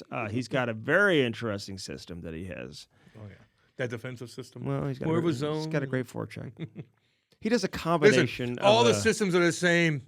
They're all the same. No, they're not. Oh, whatever. It's how you fucking... Listen, it's your players, man. Like, everybody's got different shit. Jeff it's like what your Jackson. fucking... If your players, like, are they dug into What's it? up with Are they- hiring? Listen, and I like Kent Hughes. We had him on the Yeah, he was GM cool. of Montreal. But that was more of a situation of, you know, they brought in our boy from the Rangers, and he doesn't speak French. So, you know, you got to have a bilingual general manager there in Montreal. So they brought Kent Hughes on board, man. Very respected. But, you know, he's working in unison, obviously, with the president of the team there in Montreal. So I just, that group just seems a little more together than when Jeff Jackson is basically saying, no, Stupid. I'm going to say the exact opposite of what you're saying. It's like it just came across very raw and very inexperienced. Blew up. We're all like, what the fuck are you talking about? You can't do that. Hey, you know who's good? Who a lot of people wrote off? San Jose? No. Keep going. Because you're wearing your San Jose colors today. Man, Kate picked this out for me. My face is broken out. Like I'm like. I like that Cam Strick hat, available at camandstrick.com. Cool. It's got little sweat stains on the thing. That's okay. It looks Who am I thinking of? Who's playing awesome? Well, the Rangers. They're gosh dang right. And who am I thinking I of? didn't write them off. Panarin. Well, I'm not saying you. Yeah. It's not all about you. Yeah, okay. Okay, good God. It's always, I didn't. No, I'm talking about other people. They wrote off Panarin. Maybe he peaked too early. Maybe he's slowing down a little too much. But goddamn, he's playing fucking awesome. Panarin's in the Shaved Hart his fucking Trophy head. conversation right They're now. awesome. I want them to be good. You want the Rangers to be significant. You want to be loud. Yeah. I want Connor McDavid to go there somehow. Me too. You want hockey to be gigantic. Yeah. Get that sound, bitch. Now you got Connor McDavid playing in New York, which I don't know how you can even fucking do that. You got Bedard in Chicago. You know, like the two monster markets. Let's go, dude. If I was a Get him GM, out of even there. though Edmonton would never trade Connor, I would just be calling every Every day day. and adding to the package. What would they have to give up? What would the Rangers have to give up to get the big boy? Everything. Like what, though? Except Panarin. But like, and Fox and Fox. and Shesterkin, who's hurt. Fox is hurt. May have to give up Shesterkin. Who do you give up? I don't know, man. You have to give up. Lafreniere, you're gone. Well, he's gone. Although he's playing good. I know. I'm Well, rooting for guys like that, yeah. man. First pick overall. You got kind of shit on. Didn't know what the fuck he was. Kreider. Like, is it worth it? Capo, Is it worth a team selling the fucking farm to get Connor McDavid? Is it worth Trouba. I don't think it. No, get out of here, dude. DeAndre Miller. Okay. Keandre. I like him too. I do too. Like, who do you give up? Is it worth it? Can Connor McDavid even like would it be worth a team picking him up? Do you think what do you mean? Would it be worth it? What do you mean? What do I mean? What do you mean? It's a hockey team. This is not basketball. So who are you gonna get rid of to pick him up? You're saying. Is it gonna benefit you? Is it worth giving up the house? Are you gonna be a better get him? team giving the fucking house up to get the best player in the league? In the NHL, is it worth it? I'd say probably not. I don't know. If I'm the owner, it's worth it. I'm saying, okay. Put a lot of money in my pocket. They're packed every night anyway. I know. So, like, are you going to win more games? Selling the farm to get Connor McDavid. God damn it, NHL. I would love for that to happen. Mm-hmm. Put him on the East Coast. We want to see him play. But they hire his agent. Now they hire his coach. And he's still going to leave. I know. I mean, anyway, he's still going to leave. It's all good. It's been a crazy year so far. Like, I like it. Like, there's a little bit of drama. Kenny Holland's probably like this Jeff Jackson. Or Jeff Jackson's like Kenny Holland. Well, he may be too, but you signed all these. Kenny's like, dude, you just went right against everything I said. You said the exact opposite of what I just said, but then Jeff Jackson's the one getting crushed. Well, for Jeff it. Jackson's like, you signed goddamn Jack Campbell. Fuck are you doing? He's letting in like floaters from the goal line in the American League. I know. I felt bad. Like I don't feel bad for goalies. He signed Darnell Nurse to $9 million. Are you kidding? But Zach Hyman's had been a good signing. That's fine. But it's interesting. Like, what could somebody give up to get Connor McDavid and have it be worth it? I'm just curious. Let us know. Well, type it in. Hey, by the way, we're on YouTube. Yeah. Check out our YouTube too, by the way. You know what I mean? I think everybody likes it, Andy. Mm-hmm. I think they like watching us. Well, they should like it because Half Coast Studios makes us look good. We look good, although my face. Well, oh my God. Cam. I'm Cam's like repugnant. He's a middle school kid. I know. I'm going to wear a mask. That's what I'm going to do. I'm going to start wearing masks in here. Because I'm helping society, Andy. Yeah. That's what I do. You know. Any other things you want to get into before we get to our boy? Yeah, man. I like him, by the way. Who's that? Our boy. Who's that? The big goalie. I saw him the other day. Did Big you? Devan. Devan Dubnyk, baby. Where's Devan? When I used to live out in the blue collar part of Eureka, we had a house next to ours. It was like a meth house. Oh. Yeah. It was a rental. What went on inside there? Meth. And these fucking Hoosiers moved in one time. Oh. Hoosier after Hoosier. And I couldn't pay a bill. And they smelled like fuck. I felt bad for my dad, but I lived right next to my parents too. But they didn't fuck with us because they know. Like, we ran a neighborhood. But I remember these Hoosiers lived there. And their kids' name were Damien and Devan. And they'd scream, Damien! Devan! It's supper time! And I'm like, God, they'd scream in a neighborhood. I'm like, fucking Hoosiers. And then I think they got arrested because they're cooking meth. Really? Yeah. Damien and Devan. Those kids, I'm sure, are working for Edward Jones or something right now. But you think? No. No, I don't think. Hey, Hoosiers. You want to know who my favorite rookie is in the league? You know mine, baby. Leo Carlson. I like Leo. I do. Dude, you see like the way he's cool, man. Receives the puck, like his hands. He's good. His scoring ability. It's not like he never plays. I think maybe it's being over embellished a little bit. Like, I know he's not playing every game, which is kind of a joke, but he's played 10 games. Played it, dude. Like, he's figuring it out. He's got a hat trick the other day. I saw it. He had a game winner, or like assist on the game winner a couple games before that. He's a good passer. He's good. I like him. He's big. He's smooth, big. Man. Smooth. He skates smooth, like fucking long strides. He's like butter, man. He goes through the neutral zone like, well, what's up? Mm-hmm. Holds out. He's like Malkin a little bit. Oh, yeah, a little bit. Yeah. Look, I'm going to get Malkin a little shout out, too. What's up? He's fucking dominating, 37 years old. Let's go. He is. The Penguins won four straight. That old ass team. I want them to be good. I do, too. I like Crosby, dude. He's mean. I like Crosby. Mm-hmm. Crosby needs to talk to Bedard. But their locker room seems like. Did you see the video the other day when Erik Karlsson got the helmet at the end of the game? No, maybe I did. They just didn't even react to it. They're like, I'm going to give it to Erik Karlsson. Sometimes that happens, though. And it was like, And he was cool shit. He's like, hey, dinner on me in Columbus. Team dinner on me. I like that. That's all you need, man. Mm-hmm. Nothing worse. And everybody was like, Nothing worse than your big dog not doing stuff cheap like that. Like just so you know. Cam is so cheap. I've never seen you take your wallet out. I've never seen you pay for a fucking thing. But if your lead big dog is cheap, that is such a buzzkill in the locker room. Just so all y'all know. Mm-hmm. I like that, man. Fucking I'm taking care of the boys. Let's go. You're damn right. Little things. Are we going to discuss the video of Galchenyuk? Oh, God. Yeah. That motherfucker, just so you know, you fuck with cops like that and you threaten their goddamn life, you're lucky that son of a bitch didn't fucking kill you. I know you're fucking in Russia and you got Putin and whatnot and you're going to fucking kill his bloodline. He was born in Milwaukee, you know. He's born in... Then what the fuck? You're going to call people? Are you out of your fucking mind? Well, he was all fucked up, Cam. So, And he's got some issues. He needs to go to the IRC, really.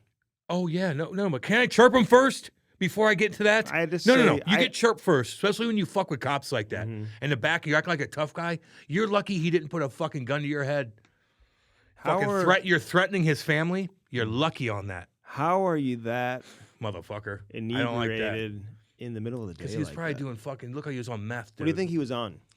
It looked a little bit. That of meth, wasn't a on. little bit of nasty coke. He a little wasn't bit of meth. I said seltzer. it He again. wasn't There you go. seltzer drunk. I'll tell you that. No, he wasn't. He was fucking bizarro land, and you're threatening the guy's family, and you act like you're tough because you're from Russia. Fuck, you kidding? Just remember where you're at, too, motherfucker. Okay, let me just say Get outta this here with because that I feel shit. like I need to explain this. Like he didn't know what he was saying, Cam. He didn't know where he was Well, I heard and what he said. was saying. So you're sticking up for this kid? No, right now? no. Can't I chirp him first before I tell him to go 100%. see He looked Christy like an Bondo? absolute idiot. You look like a fool. Threatening And lies. It's not like, hey, he's I'm not over here. I would never defend him, but You I do think that substance abuse is a serious thing, and some people are fucked up, man. Yeah, I know, Andy. So I've actually lived it. okay, But so, that's unacceptable, and he's going to get chirped by me. Mhm. That's all. Mhm. I could chirp, but I still want him to get help. Yeah. You can still save him. Yeah. But when you threaten people's family, a fucking guy's busting his goddamn ass, and you're acting like a fool, and you threaten his family, Mhm. like you're fucking tough because you're from Russia. Okay, It buddy. looked like they beat him up. He would a put you little bit. fucking downtown, dude. Well, he's very lucky. You know. And fuck with I them. feel like the police. Now we didn't see the actual video of the arrest. You know, he had some scrapes on his head. He did. He But I looked felt like the cop in the front seat, the driver, played it cool. was very calm Played it cool. because I would have been pissed. he's using racial slurs. You know, I don't know the race of the Calling the driver. M-bomb the whole time. I don't know I don't the- know if the guy was black or not. No, I don't know. But he's either. threatening. He's telling he's going to kill his bloodline, like Yeah. North Korea does. Well, what do you do if you're a police officer? I mean, they deal with crazy he played people it. He all the played it time. awesome. Yeah, That's but- what you do. That's why I'm not a cop. Mhm. He played it awesome. That's exactly what you do. He just said, "Okay, you're going to go to jail." Blah blah blah. But that's why I'm not a cop. You have a family like that, and he's threatening you because he thinks he's going to get Putin on you. He's Are you not, fucking nuts? That's not the first crazy man he's I arrested. know. They're I all know. crazy, Yeah, a I lot know. of them. But all I'm saying is, no, I'm not defending him. I absolutely wouldn't. I was horrified when I saw the damn video. But I also think people allow their lives to spiral and get out of control, and they need Yeah, we know. serious help. No shit, dude. Well, you gotta help He's yourself. playing over in the KHL. You gotta help What's the yourself. word coming out of there? I haven't. No, they don't give a fuck. Mhm. They still talking about BG or Fuck no. You think they care about her either? No. They Sprout? got other. They got other problems. Mhm. You know what I mean? I hear BG's working on a new post move right now. Actually. I saw Megan Rapinoe. Oh my got her God. prayers to you, and then she goes, and they asked him her post game. Did she She's just so tear humble. her Achilles? She just fell just to make a drama out of it. But then afterwards, she's like, they asked her about God or something, and she said something to the effect no, of, they didn't ask her. She just she just said it. volunteered She's it. so humble. She's like, God doesn't exist because if God existed, I wouldn't have been injured. Okay. and the other girls I would just have been laughing. the injured. whole time. Okay. And I know she's being facetious, but she's a fucking like get out of here. She sucks, in my opinion. Mhm. I like, man. There's a lot of people that represent the U.S. and I like them. You know, girls, guys, whatnot. But some are just loud and obnoxious, and she's certainly one of them. Does the Don't care, Andy. does the WNBA, do they have an off-season league or anything? They should because, they only play 30 games. You know what I mean? But Skill level's never been higher. yeah, it's good. It's a good product. That's why they lose money. Great passing, the dribbling. I mean, what we're seeing right now. I never thought the women's game would come this far. No, Ken. it's 30 years it took. 30 years. What do you mean? They've been together for like I can't 27 believe years. there's no way the WNBA's been around for 27 It years. has, man. Since Rebecca Lobo? Oh yeah. And they God, just she was needed. she was a force in the paint. I know, so badass. She probably had to average at least 5 blocks a game, dude. I'll go to an NBA game. Devin Haven't been to one. Dubnyk, man. I'd like to see him play a little one-on-one against one of these post players. I like Doobie. Like he's such a big guy, man. And I don't know. He had some. He went through some weird coaches. He talks about it. Mm-hmm. You think that Minnesota coach is going to get fired? The Wild? Where are they at right now as far as Not good. what's their past 5 games? Not great. Like what? Well, we got to double check. Check it out. their I'll last tell you. 5 I'll games tell you because their exactly. overall record Because isn't Kiprusoff's good. not doing much And they else. just gave up 8 goals in the last game. So You know what I mean? Marc-Andre Fleury's got a save percentage of like 87%. Oh, yeah. I like him a lot, too. I root And it for didn't him. help that he gave up all 8. Well, how can you be competitive when you're eating $15 million in salary cap? Yeah, that can only go for so How long. the fuck? Imagine that. Imagine taking the St. Louis Blues, who you and I watch religiously here. Imagine there's $15 million off the cap, who you have to get rid of and replace and try to be competitive. Sorry, but Zach Parise and Ryan Suter 8-3 the got final. fucked. 8-3 the final. How can you be competitive in a tight cap situation? By the when way, you're the eating that much? NHL app is terrible. The NHL new one? website is awful. It's terrible. I know. I agree. It's awful. I can't even click on the player's name to I check agree. out the game log Pay $6 or a month, anything. too, right? I have to go around, and you can get there. I just figured out how to actually eventually get there. Yeah, But don't worry about it. We don't need to waste people's time. no, I'm It's just all telling good. you. You asked what his last. Well, oh, if you're going to ask a question, at least know if you're going to ask me if he's going to get fired. just answer the question. Well, tell me what the fuck's going on. You know what I mean? I'm looking up Marc-Andre Fleury's last 5 starts. You know. I'm going to give Craig Berube a shout out too. Andy's looking shit up for no reason. 200 wins as a Blue. He's an awesome guy, man. Yeah. And you could tell I can't even look it up with this whatever. stupid app. There's a video of when they just shit kicked the Avalanche 8-2. 8-2, 2 hat tricks. Buchnevich, who finally smiled, and Braden Shen had 2 hat tricks in one game. Pretty cool. And they needed that. And Braden Shen, who's awesome, captain, started off slow as shit. He's starting to pick it up a little bit. But just you could see the video in the locker room after the game, and they show Craig Berube, and they, Shinner gave him the puck or whatever, gave him the hard hat. And just the guy's emotion, just like you said when you saw with Erik Karlsson, which is kind of different, you could just see it in the guy's eyes how pumped up they were for the coach. I like that, man. That's healthy. And, hey, the Blues have a chance to be, relevant in the Central Division. Well, because man. the Central Division It's not good. Nobody's running away with. You got Winnipeg. What are they? Kyle Connor's awesome. You don't know what's Phoenix, or I'm sorry, Arizona. What are they? Sometimes they're awesome. Nashville. What are you? Winnipeg's pretty good, though. I've seen them Winnipeg's- play, head-to-head a couple times. They are a good team, but they're not beat the running Blues. away with it. Nobody in that division. Now you look Minnesota. at it, all of a sudden, after St. Louis beating Colorado, they're only 1 point behind the Avalanche. I know. Dallas looks like they're the best team in the division. Yeah. I would have thought Colorado, then Dallas. They're going to be Dallas looks like the best team.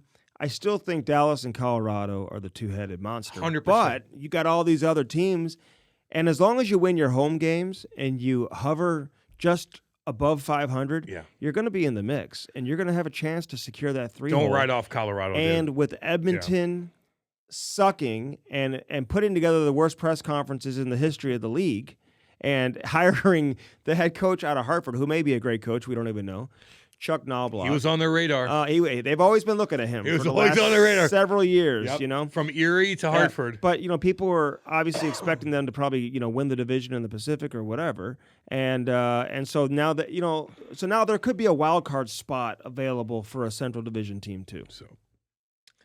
Yeah, no, I know. It's going to be competitive. I'm actually excited, man. All right, I'm excited. Let's get to Doobie. Yeah, let's get to Brought to you Doobie. by First Form and FirstForm.com, Cam. Yeah. I got the Screamin' Freedom and the Tropic Lightning.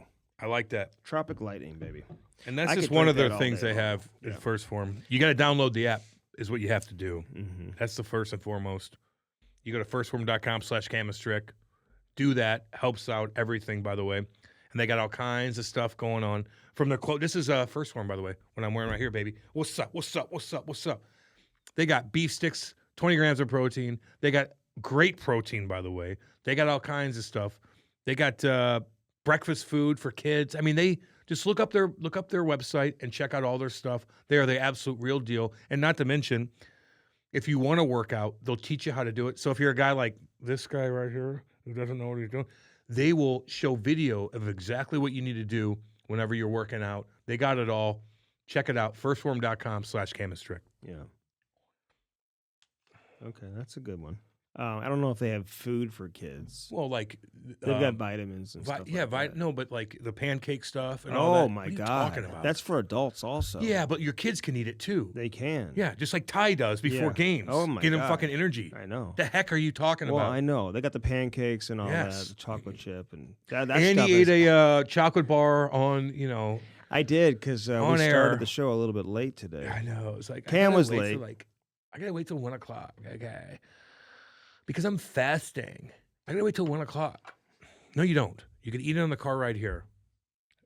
What do you mean fasting? Like, what are you typing in, man? Like, just get organized, dude. What's going on with you? Trying to find Jesus. something. We're on YouTube now, eh? Yeah, I know. Like, we gotta So edit this out. people are seeing this. Yeah, they're watching you. Jeez. Hey, First Form and firstform.com, though. I did have one of those bars. Get the apparel. Download the app because you have like a life coach waiting for you. First Form Nick, say what's up to him. What up, Nicky boy? What's up, baby? Mm-hmm. What's going on? Andy, and Sal. Andy and Sal, love all you guys, man. All y'all. Hell yeah. Most disciplined place you could ever work at. I would want my kid to work at First Form. Do you know if I was in a... and by the way, if you did like a Civil War reenactment, like you had to be in a foxhole, dude. You'd probably have me in your foxhole with you. Just so you know. Okay? Andy, if shit went down and China came here and started taking over on a ground game, Andy would go with the women and children, and that is a fact. Do you know that Chris Knobloch played in France? Cool. Played a little hockey in France. That's cool, man. Jay Verdi, assistant coach for the Detroit Red Wings, coached over there. And French hockey is really coming along, by the way. So check that out. Check what out? French hockey? What the fuck's wrong with you? Hey, go to Get to the next firstform.com/Cam Strick. Go there and go there Christ. today. Hey, the Illinois Recovery Center, Cam. Fucking Galchenyuk, man. Get back over here, dude. Because in Russia you We ain't got getting that. we got a bed waiting for you. You ain't getting that in Russia. I know you put bounties on police officers' heads, but they'll forgive you. Would they? Yeah, I think so. so, If you too. came back and said, I'm a fucking alky, man, I fucked up, they'd be like, yeah, it's all good. Don't ever fucking do that again. I'll tell you that right now. You're lucky, motherfucker. He's lucky they let him out. He's lucky that guy didn't fucking fuck him up. in Arizona, they typically put you into Tent City. You ever heard of Tent City? I don't know, Andy. Sheriff like Rapapo or something. That dude doesn't mess around, Yeah, man. I don't know if you know what They you're have talking the chain gangs on the side of the road picking up trash and shit. Yeah. You know, I used to live in Arizona. I used to see those chain gangs. about. No, I know. They do. Tent City, man, that's where they put you when you get DWIs and stuff. Yeah, D-dubs, they don't fuck around D-dubs on No, that. So. they do not. But anyway, Illinois Recovery Center. Check it out, Swansea, Illinois. We have I've had a lot of people reach out to me, and I connect them with Chrissy Pondoff, and Chrissy answers his fucking phone every time. Even if he's in San Diego hanging out with his lovely Diehard wife. Blues fan, Chris. Huge Blues fan. Texts us all the time. But he's been through hell and back. He knows exactly what you're going through. He knows how to help you. And he'll explain the insurance process and all that. You just got to get a hold of him. Go to their website, IllinoisRecoveryCenter.com, or you can go to info@IllinoisRecoveryCenter.com. Oh, good. They'll tell you exactly what the fuck to look up. But call them or get a hold of me, and we'll get a hold of them and just talk to them and see what they can do for you.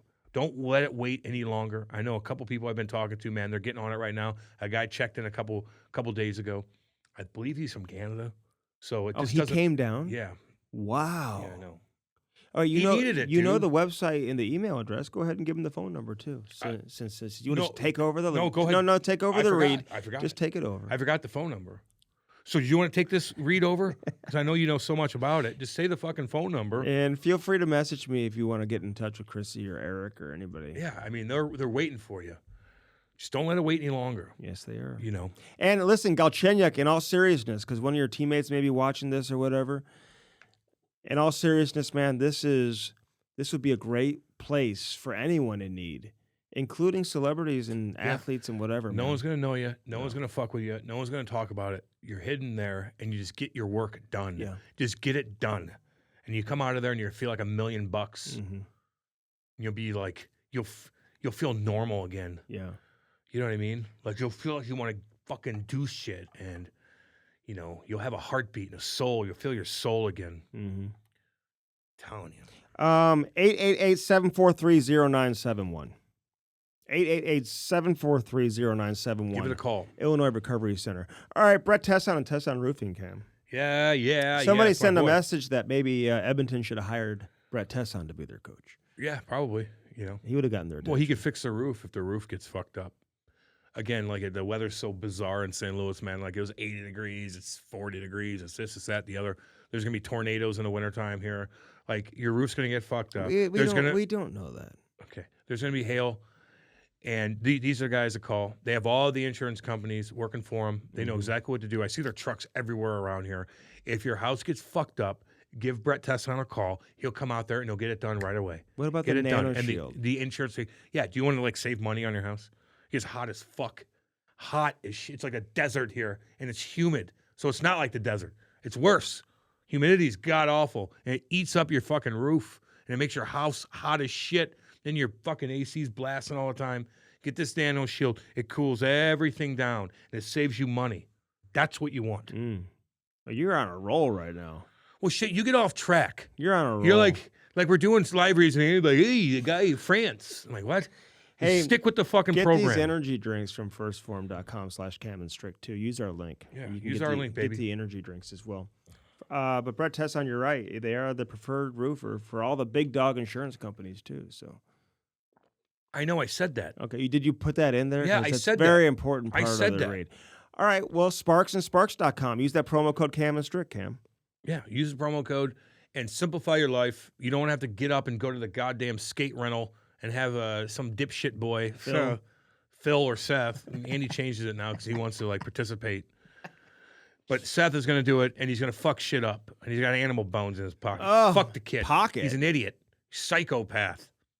He's going to do crazy shit when he gets older.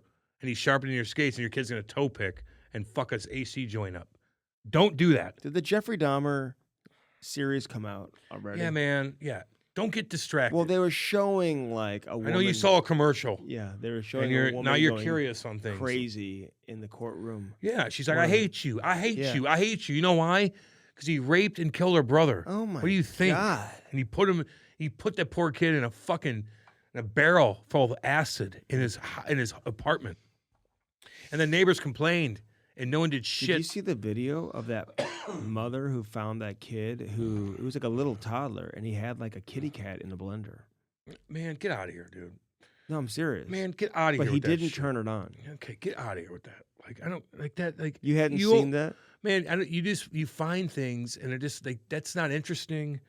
It's not like worth telling. It's just gruesome, and I don't animal stuff. Like, don't even fuck with it. Well, you're talking about Seth here right now, so.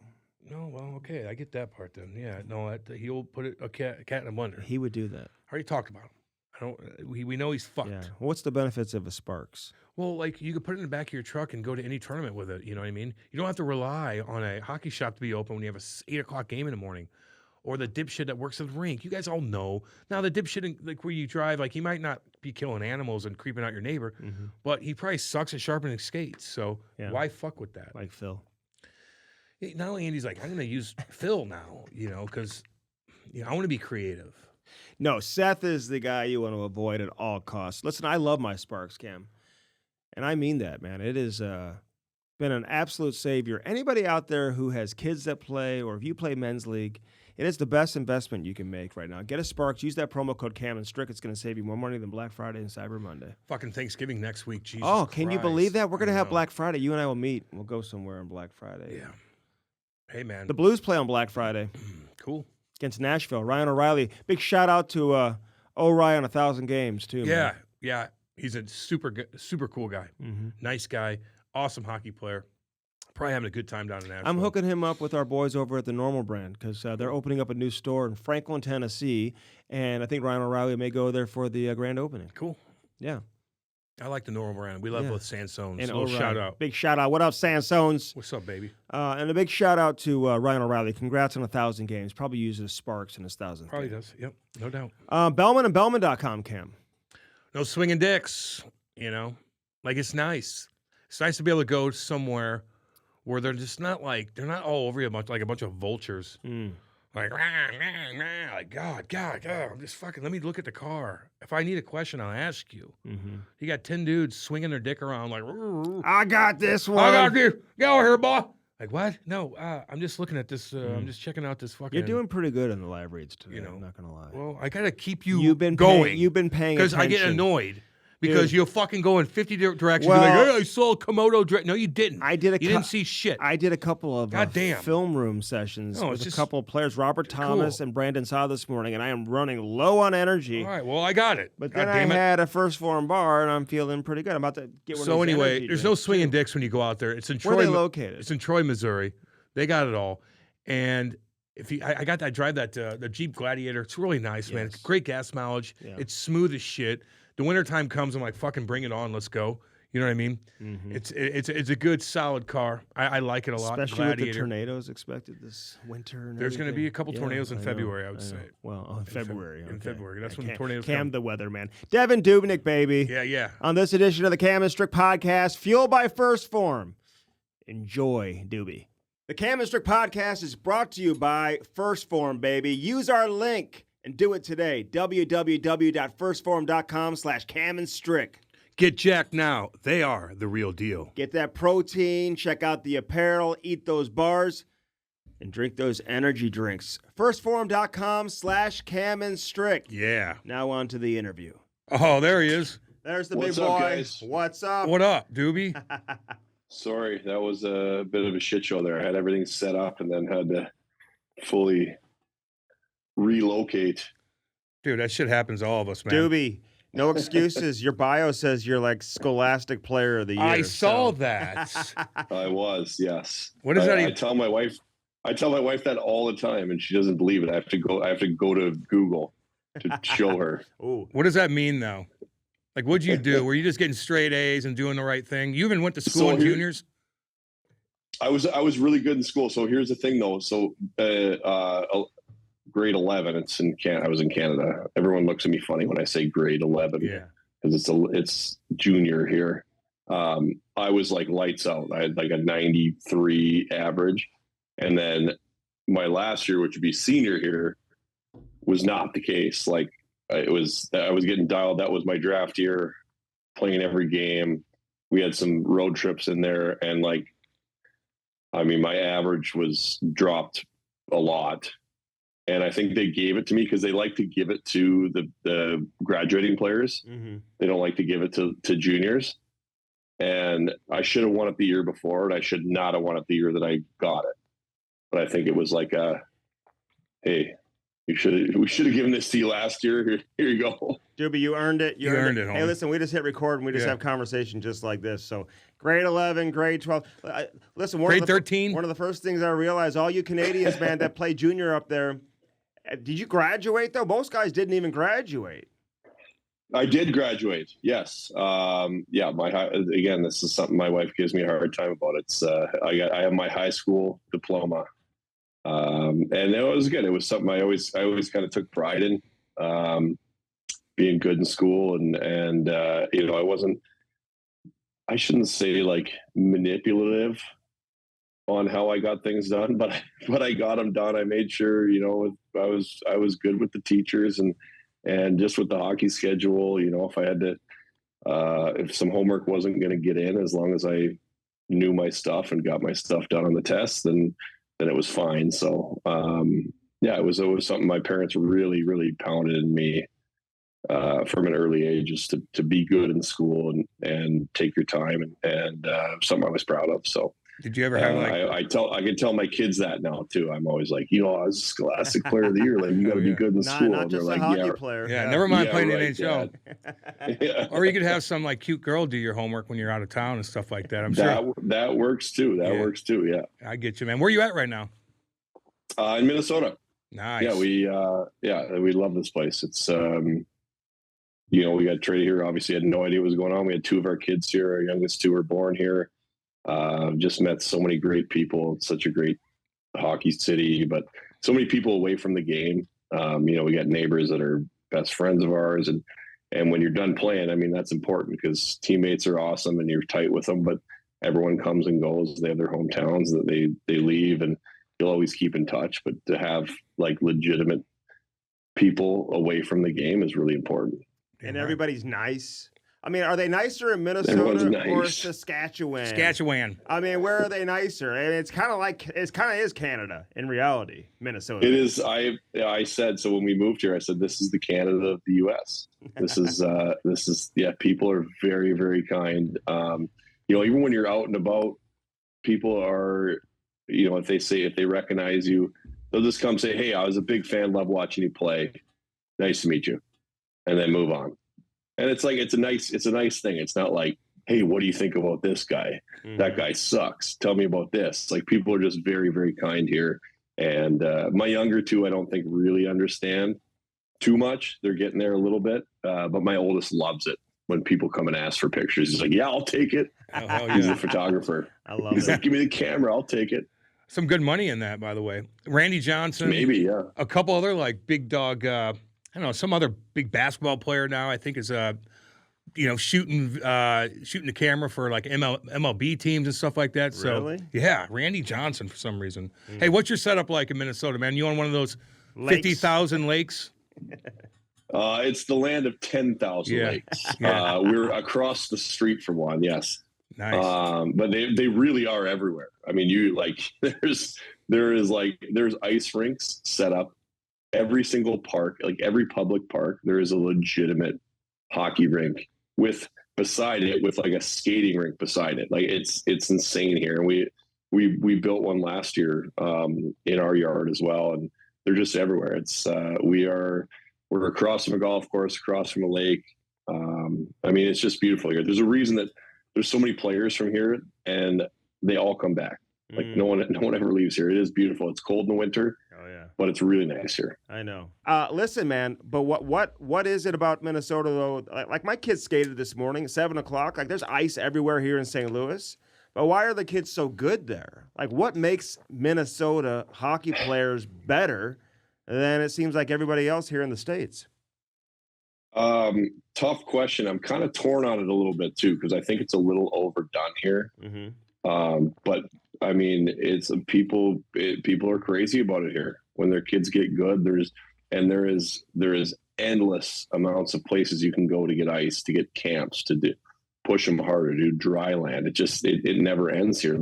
Like hockey here is the thing, and people are really, really passionate about it. I mean, I sent a video of my oldest that I'm coaching. I'm coaching his B2 team, and I sent a video to my parents, and they're like, "Wow, he's so good."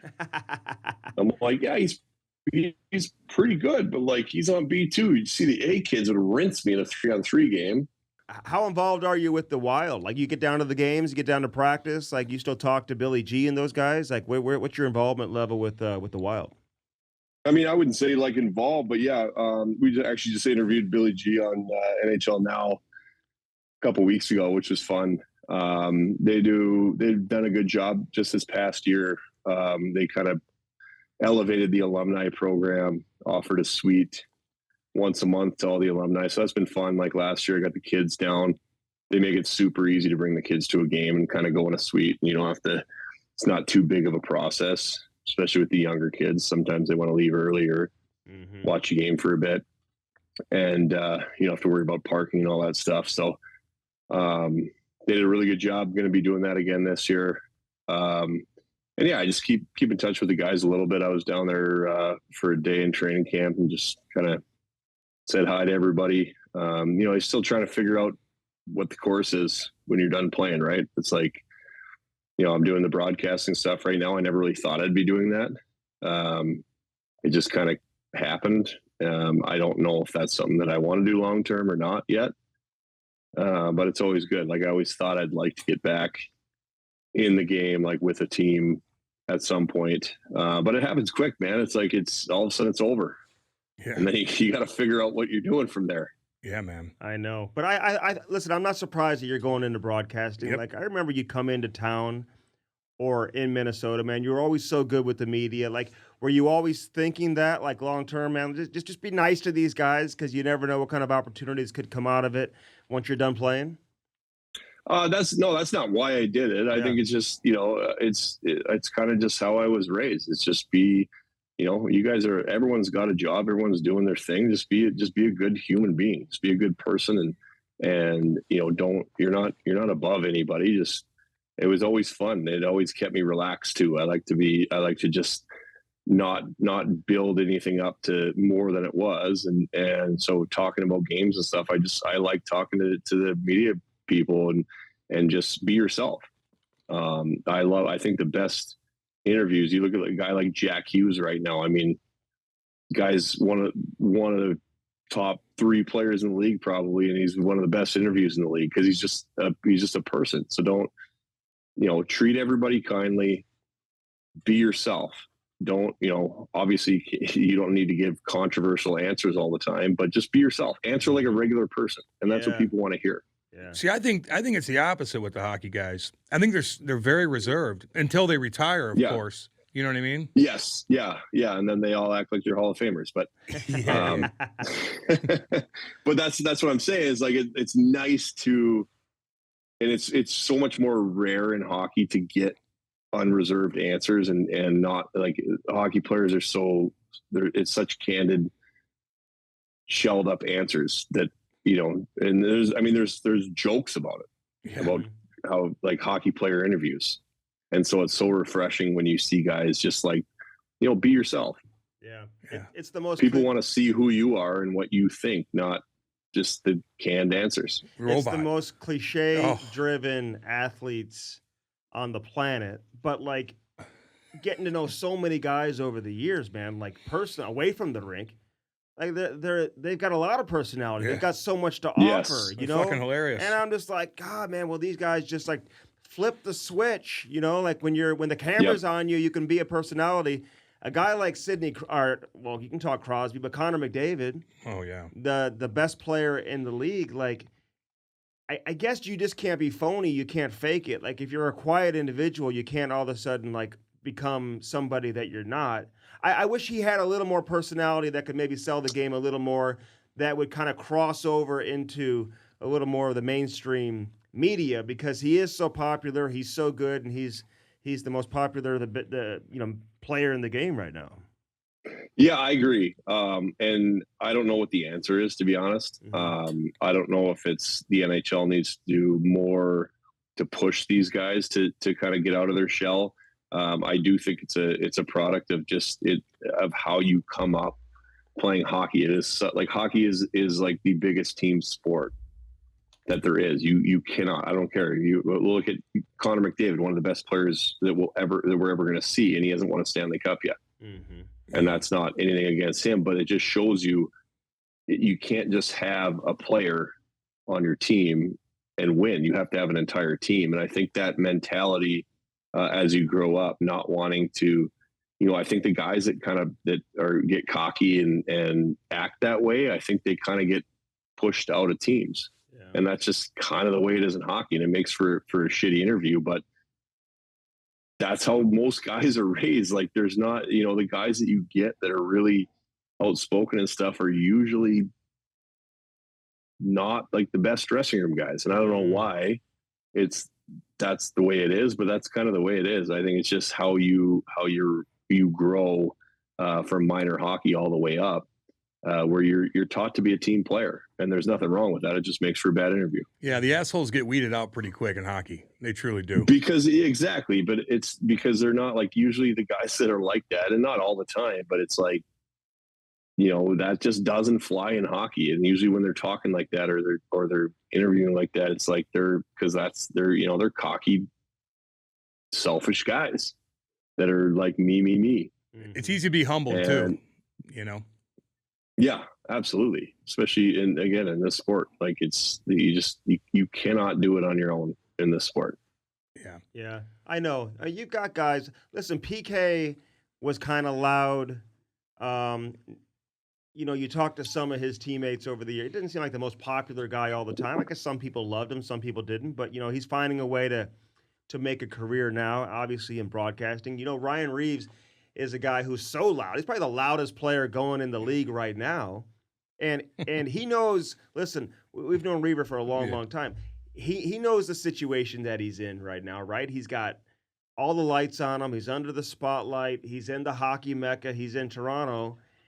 And he's going to go in there and try to take advantage of that, Well, and he's done such a great job of, and the things that we don't see, this guy's a great teammate because everybody that's played with him loves playing with him. Yeah. So, I mean, that's obvious. That's why he continues to get contracts signed and stuff. But it's such a great thing that he's able to do that, but he's doing it out of a good place, and it's genuine. It's like this is like genuinely this guy, and I don't know him personally, but I know the guys in the Wild loved having him there, and that's just his genuine personality. He's not doing it to try to get for people to see him and try to get his next contract. That's just who he is. Yeah. And he goes on the ice and he answers the bell and he does it, and he does everything that's asked of him and more, and he's a good guy in the room, and that's why he's going to continue to play. I mean, no offense to Revo, I don't know him, but I'm sure he's not going to tell you he's one of the best players in the league. He might, but I'll tell you, there's probably 700 guys that would absolutely love to have him on their team. Oh yeah, Patty Maroon's another and one. That's yeah, exactly. Yeah. Patty Maroon, just Stanley Cups, just follow this guy around. Yeah, yeah, he's funny too, man. Which does I don't know Patty well either, but yeah, it's not a when Stanley Cups start following you around, you're doing something right. Yeah, no, he's a great personality. Listen, goaltending, like you look at your path to get to the NHL, it's so different than being a player. Like you're not going to find a first round pick who's a player have to like begin their career in the East Coast League. Stockton. It just doesn't happen. Stocktown. So for you, first round pick, big dog, Canada World Juniors, all that, you're coming into professional hockey. How did you accept having to kind of, begin your professional career down on the coast? Well, it was a little bit different back then, I'd say. The guys didn't come into the league nearly as young as they do now. Yeah. Like the expectation, I mean, the 18-year-olds, 19-year-olds, that was like almost unheard of, other than like Crosby, Malkin, Ovechkin, these guys. Like, right. But it was pretty unheard of for these young guys to be coming in. So, and especially as a goalie, like there was never expectations for me that I was going to play right away. I knew I was going to finish junior and I was going to come in, and it was kind of a unique scenario with Edmonton that they were the only team in the league that didn't have an American League team. So, I finished training camp in Edmonton all the way to the end and still didn't know where I was going to play. Wow. And they'd kind of floated around a couple teams. Milwaukee was one of them, which would have been terrible because I would have been stuck behind Pekka Rinne, who's not bad. But he was in Milwaukee at the time. And they just decided that they didn't want me not playing, like, being a part of another organization's American League team and not playing because they have no loyalty to me. They don't need me to play. Mm-hmm. They want to develop their guy. So I ended up in the coast, and it was an experience, but I don't regret anything. I learned from that. I got to play a ton, playing the ECHL All-Star game, which was a whole other experience, and playing in Stockton, which is an interesting city as well. Love watching the Diaz brothers now. Yeah, baby. The 209. Yep, yeah, baby. Stockton, motherfucker. Yeah. Yes, I know. The Stockton Shit slap. Kicker. I love it. I feel like I'm somehow part of that, which I'm not. But I was there for a little bit. Hell yeah. But the goalie is it's so tough because if you're not playing, you're not playing. You can't, it's not like a younger kid that you can ease them in, give them 6, 7, 8 minutes a game, let them get comfortable and then work them up. Like if you're playing as a goalie, you're playing 60 minutes. And in the NHL, you don't necessarily have the leeway of putting a kid in there that's not ready to play and losing a game because it can cost you. But then at the same time, you're having a young kid on the bench or on the roster that is not playing. That's not helping him. It's not helping your organization. So I think that's why it's a little more common to have these guys. They have to go to the American League. They got to play. They got to get used to pro hockey. And the American League's great. The NHL is a big step up, but you got to play. And then, you get the rare ones that'll come in early, but it's just such a unique position that you can't ease guys in. They have to go down and play. They can't just sit on the bench or they'll rot away and will be no good when you need them. Have you got, I know you've had so many, I watched all your highlights, man, highlight saves left and right, had a great career, but was there any night where you're just getting lit the fuck up? You can't see anything, and you're like, get me the hell out of here, but they kept you in net the whole game? So I only got one. I was always one. I wanted to stand. Like, I hated getting pulled. Yeah. So like, I always like, I mean, I never looked like, I would never look at the bench. I'm like, you know, screw you guys. I'm standing here. I'm fine. I always thought I could grind it out. There was one game in the American League when I was playing in Springfield, and Kelly Buckberger was the coach. And I was so pissed at him for this too, because I was playing behind Jeff Delorier, and I was not playing as much as I thought I should be playing. And he got called up. There was an injury in Edmonton. He got called up. So I was like, this is my opportunity. I'm going to play a bunch of games. And we're in Hartford, and we were down 2-1, I think, in the second. They got a 5-on-3, and they scored, and then they scored both power play goals. But I was playing fine. Like, I was, you know, I was getting shots. I wasn't shaky, everything. And Bucky pulls me for our East Coast League call up. And I was so pissed, because I was like, this is my chance to play. Now you're taking me out of here. I'm fine. Like, I wasn't playing bad. They just got 2 power play goals. So I skate off the ice in Hartford, which is in the corner. So you don't even go to the bench. I just like went off in the corner, stormed off, smashed a stick over one of the old cement cylinders down there underneath. Oh, yeah. You know. Oh, yeah. You know that building. Oh, yeah. And by the time I went and got a new stick, it was 7-1.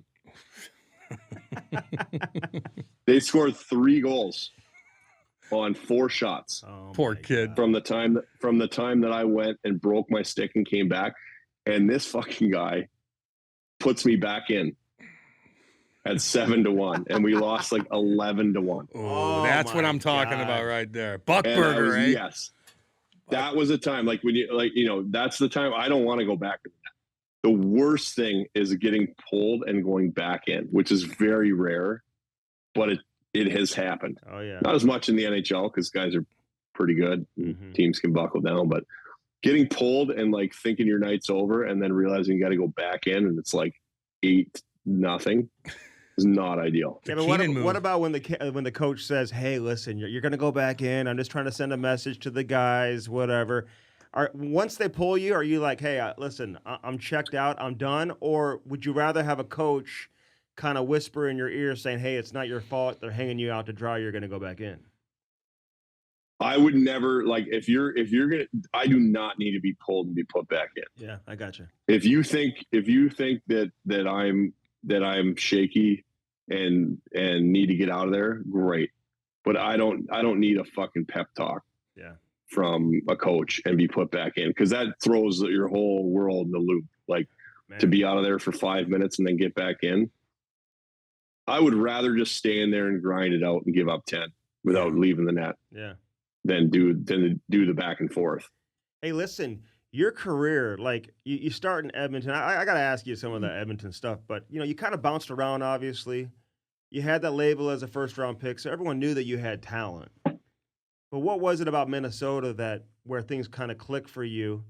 And then you get the contract, man. When you sign your big ticket, baby. everything you've been through up to that point, like, how did you celebrate that night? baby. And just the overall, like, was there relief, the satisfaction? Like, finally, man, like, somebody believes in me. They're going to commit to me. And now, like, you know, I'm making the big salary in the National Hockey League. Yeah. Yeah, it was pretty cool. Not as climactic as you'd think. I was in the grocery store in Kelowna when it happened. But you know, it's funny, because it was like, I mean, my career kind of just went like this, and then straight down, and then back up. And I was a first round pick in Edmonton. Everything was kind of going as planned. It was, you know, I did my time in the minors, came up, started as a backup. Next year, started playing more. Next year, playing more. Eventually became the starter. And then the next year was, you know, it went off a cliff. You know, we had a lot of changes in management, coaches and stuff. And you know, Mac T came in, and I just don't think Mac T believed in me at all. from the get-go. And then I went out there and did no favors to myself because I couldn't get in front of a beach ball at the time. And then it was just crazy. I got traded in Nashville. Mitch Korn kind of abused me there, like right when I got there. Like how? Just was kind of all over me. He's like, you're not strong. I'm like, he's like taking me out early in practice, telling me, I'm not powerful. I'm not strong. I need to be better at this, better at that. And I mean, this is a time where I was like at my lowest of lows. And in my head, I'm like, well, why'd you trade for me? I'm so confused. Like, if I'm not anything that you want, like, why did you trade for me?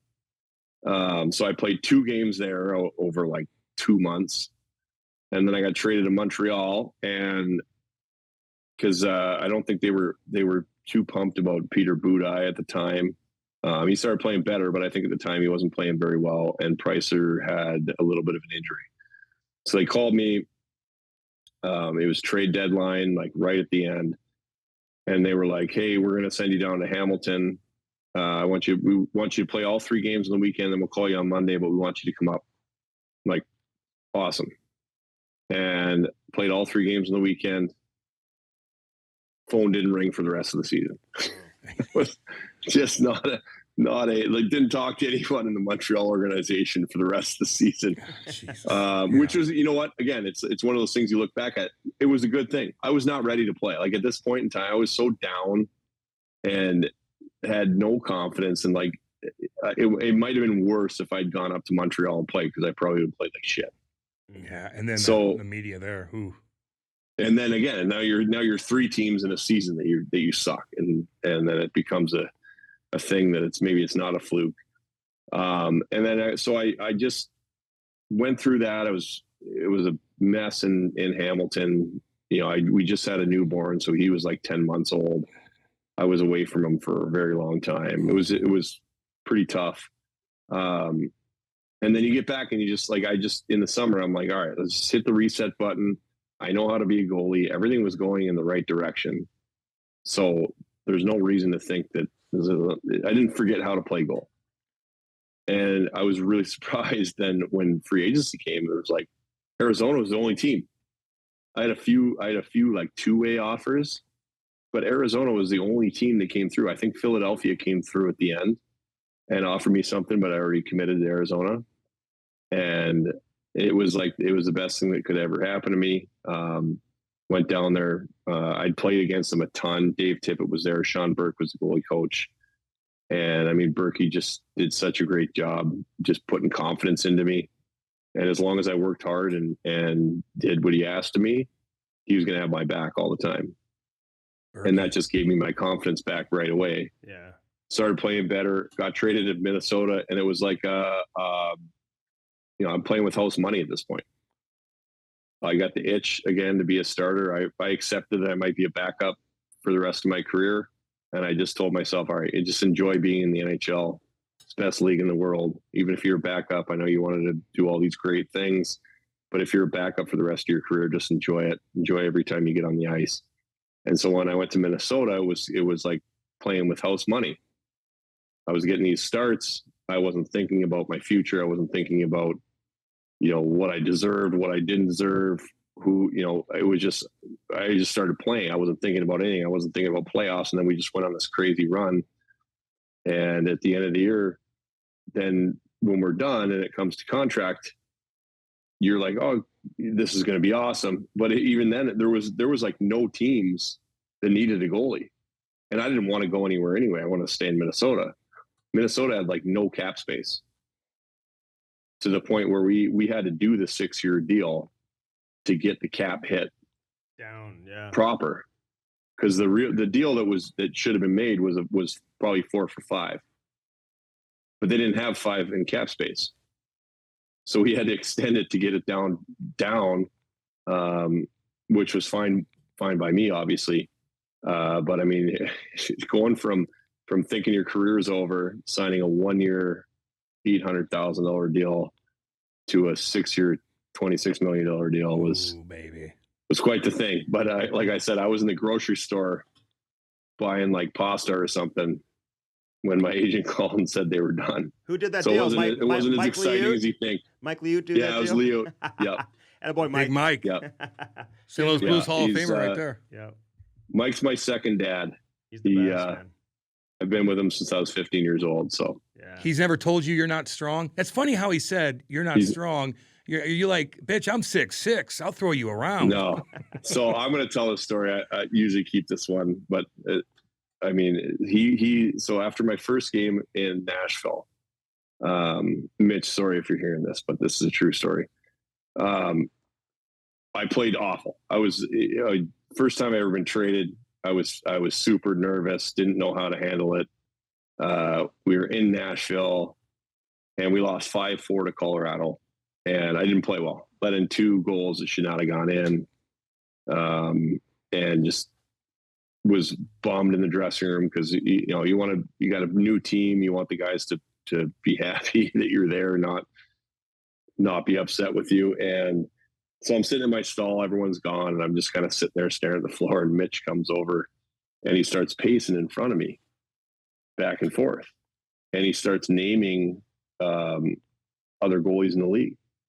And he's like, Sergei Bobrovsky, quick and powerful. You, not quick and powerful. And like I'm like in my lowest spot right now. Corey Crawford, quick and powerful. You, not quick and powerful. And he did like 7 or 8 goalies, and I was like, okay, I think I got the point here. Are we gonna go through the whole league? That's brutal. I know he's got a incredible reputation too. Like he's like the goalie guru, right? I mean, Mitch Korn, people like credit him with a lot of reviving guys' careers and helping guys get to that next level. So your experience with him wasn't as good as it was for a lot of other people. That's interesting, man. No, and I mean, there's always going to be, goalie coaches aren't going to mesh with everyone perfectly. Yeah. I've talked to him since everything's good, but yeah, certainly jumped on me at a point when I wasn't ready to be jumped on. Yeah, no, it's good, man. It's interesting. Beat you when you're down. Hey, how are guys? Yeah, it was a beatdown for 2 months too until I got traded.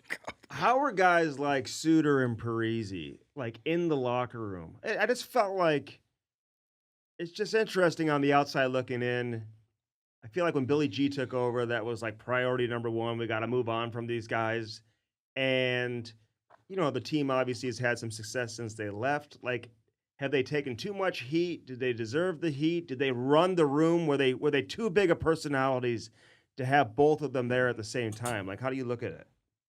Not at all. I'm good friends with Zach, and he's an amazing person. Yeah. I know Suits well too. They're 2 very different people. Yeah. But I think that a lot of that is speculation. Mm-hmm. I think it was just one of those times where it was a change needed to happen. And that's not a change from those guys, but it's like a rebuild without being a rebuild. Yeah. Right. It had been a long time. And they wanted to go younger, do whatever they wanted to do. And I think that people are looking way too much into their personalities and like what was happening in the room. Personally, mm-hmm. I love Zach. Like I said, he's one of my really good buddies. And I think he got a bad, even when I was gone from there and talking to it, he got a bad rap for things that he shouldn't have got a rap for at all.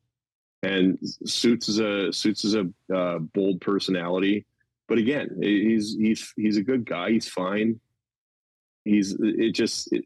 Everyone likes to tell stories and like make up things that are going on. I think it was just time to move on and they want to get Spurge comes in as a captain and you got Kaprizov, and it's just a different group.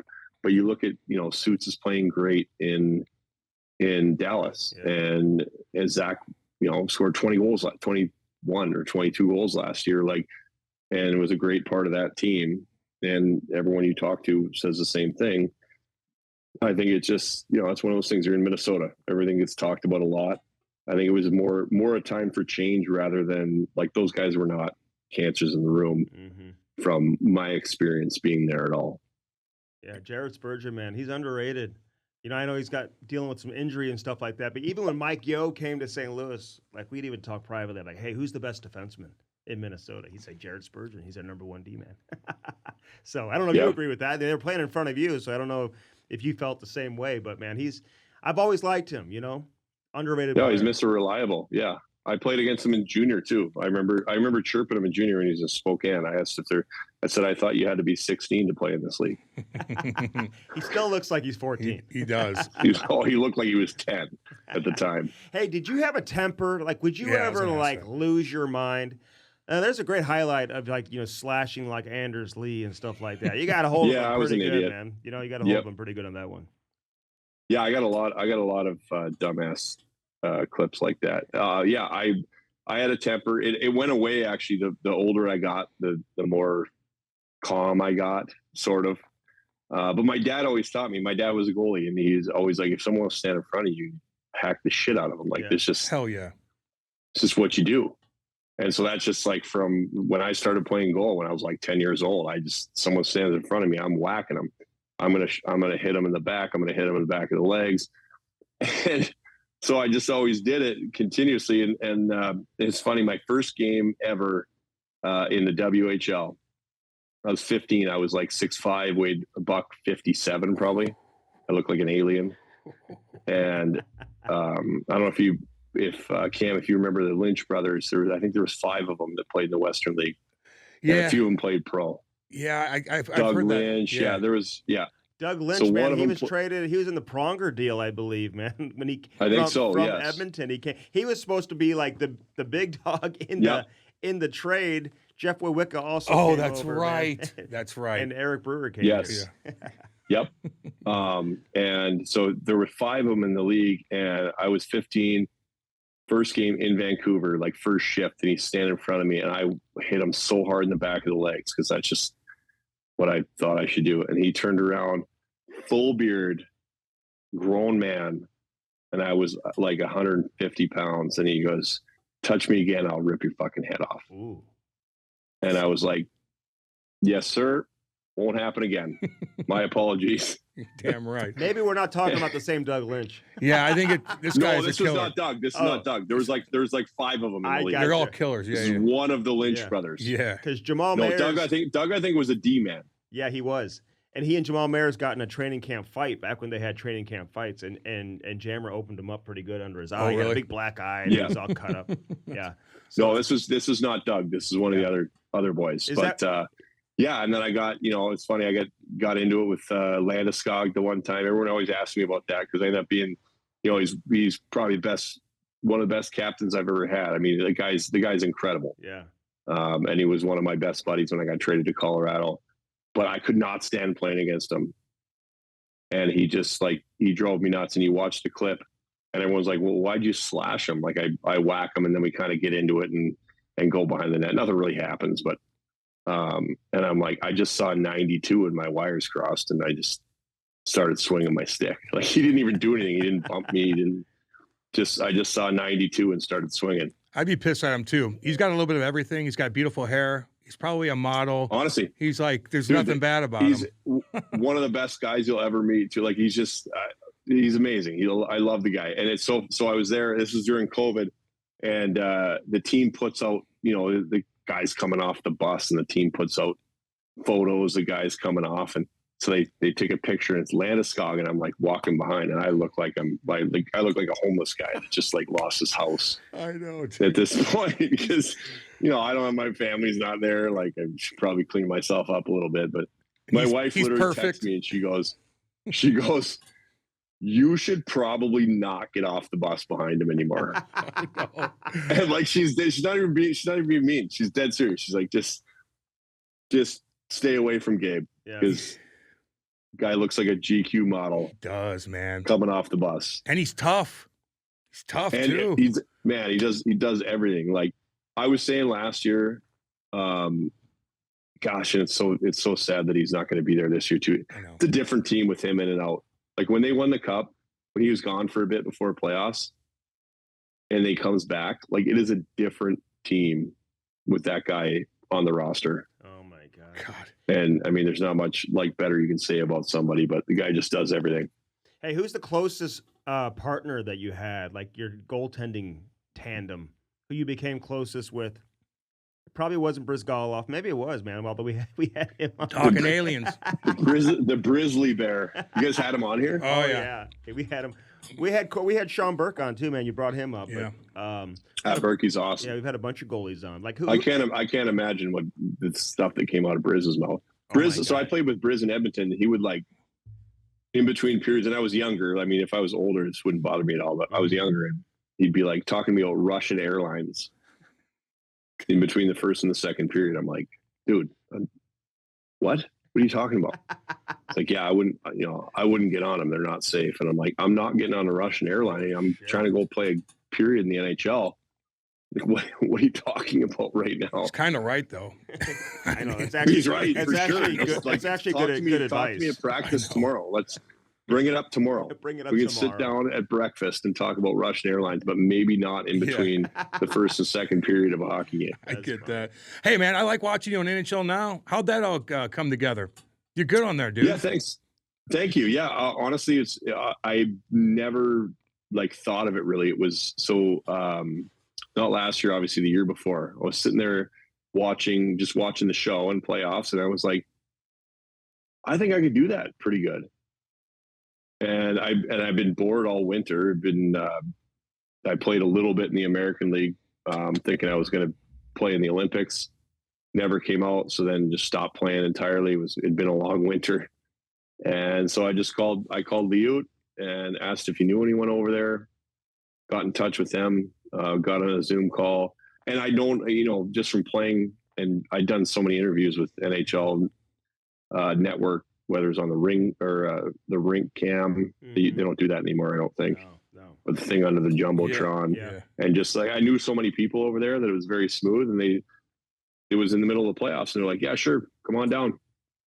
10 days later, I was down there. I did 2 days, and a little nerve wracking, but was happy with it, and then gave it a go last year. And it's kind of one of those things. Just the more you do it, the more comfortable you get, and learn how to be yourself and be on TV. And I think people want to see, again, it's like real people. Yeah, exactly, man. You're real, and that goes a long way. Is there any time, like, there's a lot of games going on, man. There's a lot of shit going on. Is there any times you're like, I don't fucking know. I didn't see that game. I have no idea. So you definitely got to check in, like as you're going there. I like to watch highlights and kind of keep up with everything. But there's times like I got 3 kids. Things get busy. Sometimes you go some time where you don't know exactly what's going on with the league, and you definitely got to check in when you're on the way out there. But I think it was my second night there. It was a late one. Calgary, Edmonton. It was like they scored 4 goals. It was playoffs. They scored 4 goals in like a minute and a half between the two teams. And then they come to us, and we weren't even supposed to be on. And I was taking a break and like a bag of chips. And I come back, and then we hop on, and like I haven't even seen these goals yet. And then the other thing that's crazy too is like you got to keep up with the names in the league, because it turns over, and there's so many young kids now. Yeah. And I mean, they went to me for a highlight for like a Flames goal, and I was like, yeah, and that guy passed to that guy, and he passed to that guy, and then that guy shot at the net. Like I didn't know, I hadn't seen the highlight yet, and we're live, and I hadn't seen it. This was the first time I was watching it, and like I couldn't see the jersey numbers, I couldn't see the guy. I was just like, yeah, and he did that, and it was great. Hey, I hear other color commentators do that. Oh yeah. Hey, listen, when you're in Edmonton, like, why can't they ever win like in Edmonton? Although, like, last couple of years, I'll give McDavid some credit. They've won some playoff series, but you were there when all these first overall picks were coming in. And I'm curious if any of them you were like, okay, this isn't going to work, whether it's Yakupov. Taylor Hall actually was okay. Nugent Hopkins has made a nice career for himself. But, like, would you, like, if somebody called you who was a free agent and they said, hey, tell me about Edmonton, like, would you suggest they go sign there and live there? Like, is it that bad? Like, why can't they put it all together with that organization here in the 2023? It's certainly not bad. I mean, I would say, first of all, it's hard as hell to win in the NHL. Yeah. and they got a ton of expectations on them. So I think it's like the Maple Leafs, right? They got a great team. It's hard to win. They got to find a way. But Edmonton's kind of in the same thing where like they got this great team, great players. I mean, the West is stacked. It's not easy to win, but no, Edmonton is a great place to live. Listen, it is way up north. So I'm not going to offend anybody by telling them that is not a lot of sunlight and it's really cold. However, you got a great fan base. The arena staff, everyone there is amazing. Mm-hmm. They've done a really good job to get there. So yes, I would tell them, as far as like back, I don't think it had anything to do with the first round picks. I don't think it had anything to do with the city or anything. I just don't think they treated it properly. I think they put everything on a plate for those guys. Yeah. I don't think they taught them properly. They never had to earn anything. They were kind of just given everything. And I think they've learned now. Obviously, Yak didn't have the career that you'd expect of a first overall, but like Halsey's great. Like, everyone, I know he's moved around a little bit, but listen, there's first round picks that have done nothing. Like Halsey's a great player, and he's played on great. And he's still a great player. Yeah. So he's matured and been great. Eberle was there. Nuge is been there the whole time. I just think everyone was so excited about these kids that they never got to learn. Like when I played, like you didn't speak to the older guys unless you were spoken to. And that's not saying anything. I mean, I was with Ethan Morrow and Sean Horkoff, Sheldon Surrey, Steve Staios, these guys. And it wasn't a bad thing because it's just what you did. You were quiet and you spoke when you were spoken to. And then there was like a switch and you earned their respect. And it was like the best feeling in the world. But you had to earn it. And that was through playing, through how you conducted yourself in the room. You earned this respect and you earned your playing time, and you earned for me, it was a chance to start a game. But I think for younger guys, even Sam Gagne and Cogliano, like they had to go through it. Mm-hmm. In Edmonton, like they had Rolly and like all these guys too that gave it to them. Oh, hell yeah. But they earned their playing time there. And I think it was a disservice to these kids to just put it on a plate for them and let them go do whatever they wanted without any real circumstances to like no negative, like they could go do whatever they wanted. Mm-hmm. And it didn't matter. It's not healthy. It's not. And I don't think they learned properly. I think like Halsey's learned now, not now. I mean, a long time ago, but like he matured. He went to New Jersey, was awesome. But I think that it's not healthy to just put things on a platter for kids. They don't learn how to earn it. No doubt. We got a couple more for you here, man. You've been great. What do you think of what happened overseas in Nottingham? Like, what's your take on that whole situation? Man, I was hoping you were going to ask me about that. I know. It's huge, though. It's a big deal, man. Yeah, it's tough. I know it is. It took me a while to watch the video. I heard what happened. Didn't know anything about it. Just awful. Went and upgraded my kids' neck guards real quick. Yeah. I know they've had them, but the crazy thing was, you went to the store and everything was sold out. I know. Gosh, I don't even know how to say this without being. To me, all right, this is how I see it. Obviously, guy's not trying to kick him in the neck. Okay, no one's going to do that. To me, it did look like a reaction that he was trying to get his legs or feet to connect with the body. It looked like a kind of a pissed off, got clipped, trying to clip him as well. I don't think anyone's going to argue that this guy did not try to kick him or that this guy tried to kick him in the neck. Of course, he didn't try to kick him in the neck or head. I think it was I just think it was reckless. I think he was maybe trying to get his legs and feet on the guy because he was pissed off that he got clipped. Mm-hmm. And that's, I mean, again, you feel there's nothing good you can say about it. You got a guy that passed away and his family's got to deal with it. You got a guy now that's got to deal with people saying that he kicked somebody in the neck, which again, I don't think no one's going to purposely kick someone in the neck. I just think it was a reckless play. I think he was trying to get his legs and feet on him, but certainly not up that high. I just think it was an irresponsible play. Yeah, I get that. That's a good answer, man. That's a good answer. We agree with that. Reckless, 100% reckless and avoidable. But then that's what happens when you're reckless, and all of a sudden bad things can happen as a result. Hey, I always wanted to ask you, like, and I don't know if you've ever spoken publicly on it or not, so you can say whatever you want to say about it, but you took a leave of absence from the team, right? 5 weeks or something like that. Your wife was going through some medical stuff. At that point in time, were you thinking, hey, I'm done, I'm never coming back, I'm not playing? Like, that had to be unbelievably difficult for you to, like, all of a sudden get back into hockey mode, man. How'd you get through all that? Yeah, it was, it was never a question of coming back, for sure. It was just being able to feel comfortable, especially going in the road.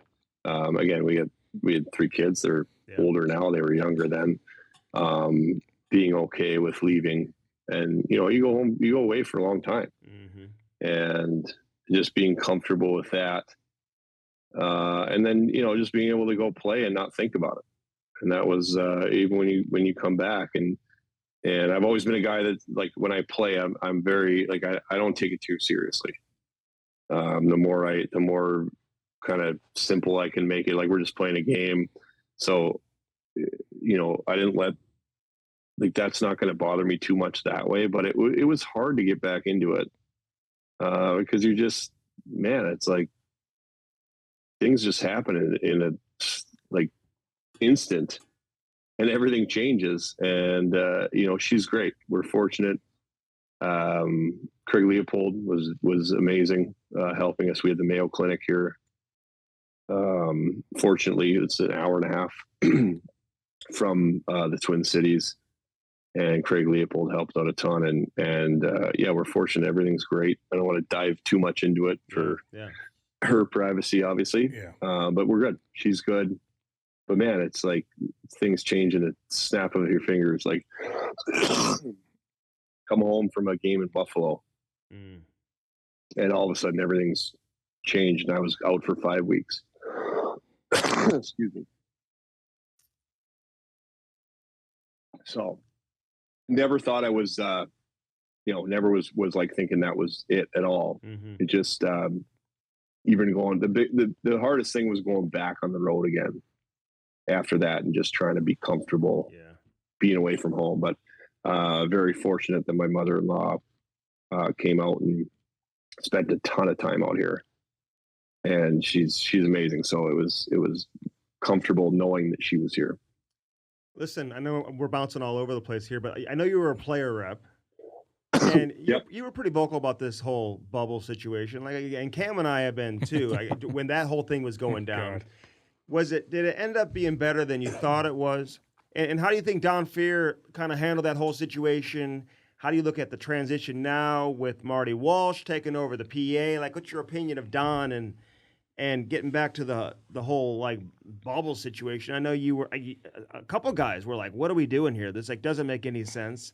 I don't think the St. Louis guys were all that excited about going. None of the veteran guys really were. That's why a lot of the veteran teams who had won before, like, were like quick exits and were wanting to get out of there. How'd you handle that? This is going to be a long-winded answer too. There's so much to that. Yeah. As far as Don Fehr, huge fan of Don. I think he was the perfect guy that we needed to come in for the lockout in 2012. I think he got all the guys together, got the communication going with everyone. He really pushed that having everyone, communication between all of the players was the most important thing. And I think he did a really good job. I think he was a guy that needed to come in 2012 and do it. I was a little bit disappointed toward the end.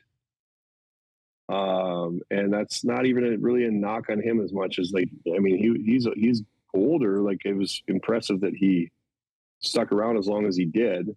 And I still think he did a great job, but I feel like there were some issues I didn't love that it was almost like he kind of, I wouldn't say gave up on, but gave in a little bit, which if I'm looking at a 2012 Don Fear, he's not giving in on those things. And so toward the end, I was a little bit disappointed with a few things. I've got a ton of respect for him. I think he's one of the smartest human beings I've ever spoke with. If you've had a conversation with him, he kind of knows everything about everything, which you kind of have to if you're in that situation. I don't know much about the new guy. He came in after I left. As far as the bubble, that's kind of one of those things where it got to the point where I feel like we were giving in on stuff and not looking after the players as much, because I think that there were a lot of things promised about the bubble, and then I think it kind of just got thrown together at the end. And listen, I honestly think they did a really good job, for like as good of a job as you could do for the bubble. I mean, like, what are you going to do? But I just think for the guys that were skeptical about it, they were promised a lot of things. That we're going to get to go out. The guys were going to golf and do this and that, and that there was a lot of things that didn't happen that were promised. But again, like looking back on it, like what a crazy situation to try to organize, like logistically. No doubt.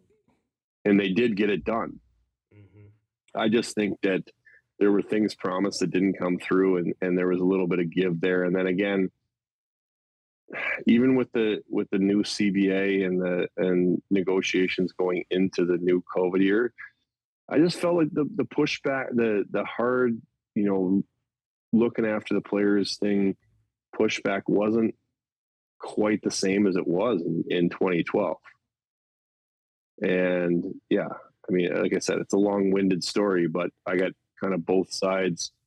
I got a ton of respect for Don. I've talked to him a bunch. I talked to him a bunch throughout the entire thing. And I think he was exactly what we needed in 2012. And I think he did an amazing job. Just faded a little bit for me toward the end. Yeah, I get you, man. Hey, last thing for you. I got to ask you about Jordan Binnington, right? I mean, on the ice, you're in San Jose. That whole situation, like, what's your opinion of him and some of the goalies that kind of have a little bit of emotion? You don't see too many goalies like that anymore, to be honest with you. Like, I mean, back in the day, it wasn't that unusual, This is a St. Louis podcast, so what do you guys want me to not go really. Not really. We got people all over, man. Where do you want me to go with this? I want your honest answer. Matter. Like, what happened on the ice? I didn't do anything. Yeah. I told him I told him to fucking beat it, because he's making a fool of himself. And he's one of Liut's guys too. So I don't know what to say. I don't know Benner well. Ton of respect for him when it comes to stopping pucks. Yeah. The run that he went on is amazing, and he's still a great goalie. That's amazing. Yeah. That situation, we can go through that real quick. I didn't really know what was going on. He let in a couple shitburgers and got pulled. And in San Jose, just like we were talking earlier with Hartford, he's got to go all the way to like the far corner. Yeah. It's not like you just skate to your bench. He's got to go all the way to the far corner, which was by me. Mm-hmm. And usually when there's a long break, I kind of just twirl around the zone, just kind of keep moving. And he went over, and I think it was Shimmick that he went after for who knows what reason, just because he happened to be the guy standing there. Kind of mix it up a little bit. The bench wasn't a big deal. I saw it, kind of knew Bennington likes to do that, so who cares? And as I was skating around, then he came around and he fake punched Carlson. And, it was like a thing, but I never saw him do that. I just knew he was kind of being a clown on his way off the ice. So I kind of just, like, as I was twirling around, keeping moving in the end, I just went over to him and I was like, get the fuck off the ice, man. Like, there's nobody in the building, first of all. Like, what kind of show are you trying to put on here? And then so he tries to whack me in the back of the leg. And I kind of shoved him. I'm like, and then I thought we were going. I was like, okay. here we go. Like there's only a few guys that I would not go. Robin Leonard, Ray Emery. Oh yeah. Cam. Andy. Like, but for the most part, I'm big enough that I'm not a fighter, but I'm big enough that like, I'll go somebody. I'm not going to get hurt. I wouldn't think with all the goal equipment on. So I thought we were going, and then, the refs shuffle them off the ice. So my issue with what Binner does is that, to me, it's all a facade. It's all a show. So when I would get into it with guys, like you talked about the Anders Lee thing, where that he made me feel like a small child because I whacked him and he turned around with one hand and like bent me over the crossbar. And with Landeskog, like that's like, those are emotional situations for me. Like Landy I just saw 92 and snapped.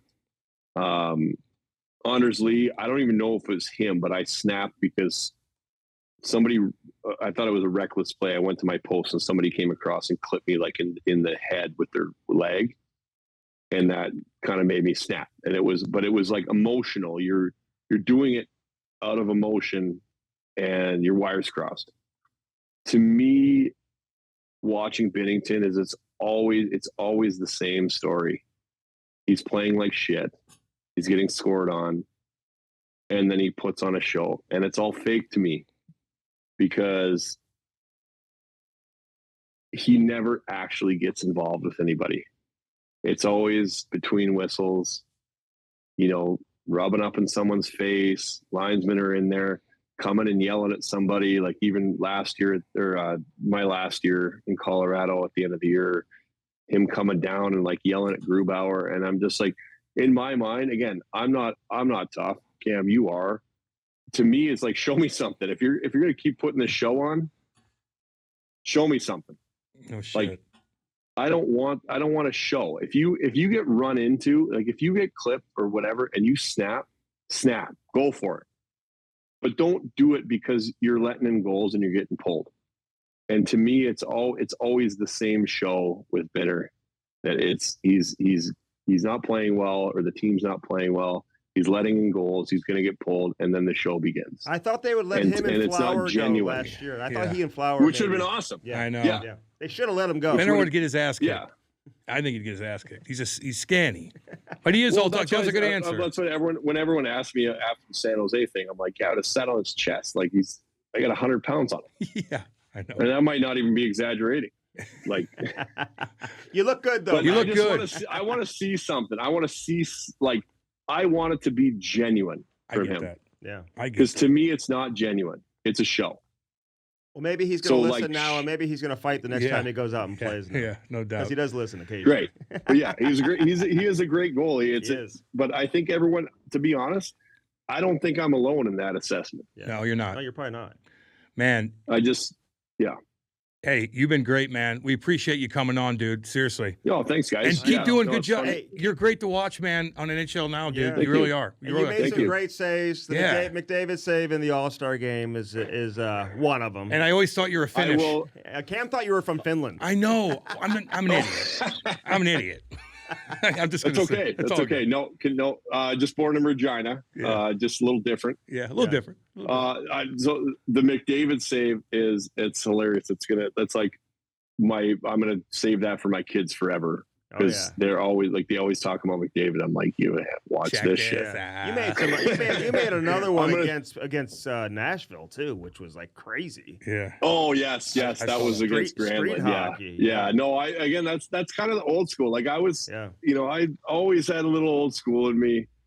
Nothing wrong with breaking out and making things fun, but no, it's funny that McDavid save. He talked about it after, but like dead serious. He had 2 breakaways on me before that, and he had tried 2 different moves, and I just knew he had this toe pull high glove shot that I watched him score 3-4 times on guys, and he came in and I'm like, well, he's got to be taking the shot because he's tried 2 other moves. So he could have shot high blocker and I would have swung my glove around like that.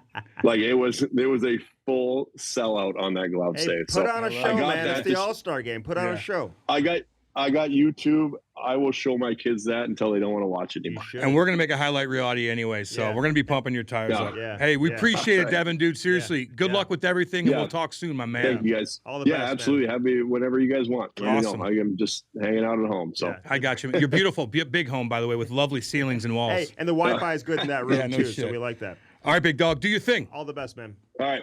Thanks, guys. See you, Doobie. See you, buddy. The Cam Strick Podcast is brought to you by Bellman. BEHLMANN. Bellman Automotive. Located where? Troy, Missouri. Buick GMC on one side of the street. Right on the other side, Chrysler Dodge Jeep Ram. Get yourself some new wheels in time for the winter.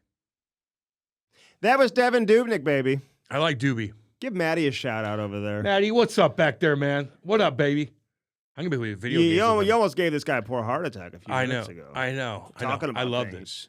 No, because he edited out a couple things and I was talking about it and he edited it out. He's like, I did my job. He did it. I know. Do your job. Maddie always does his job.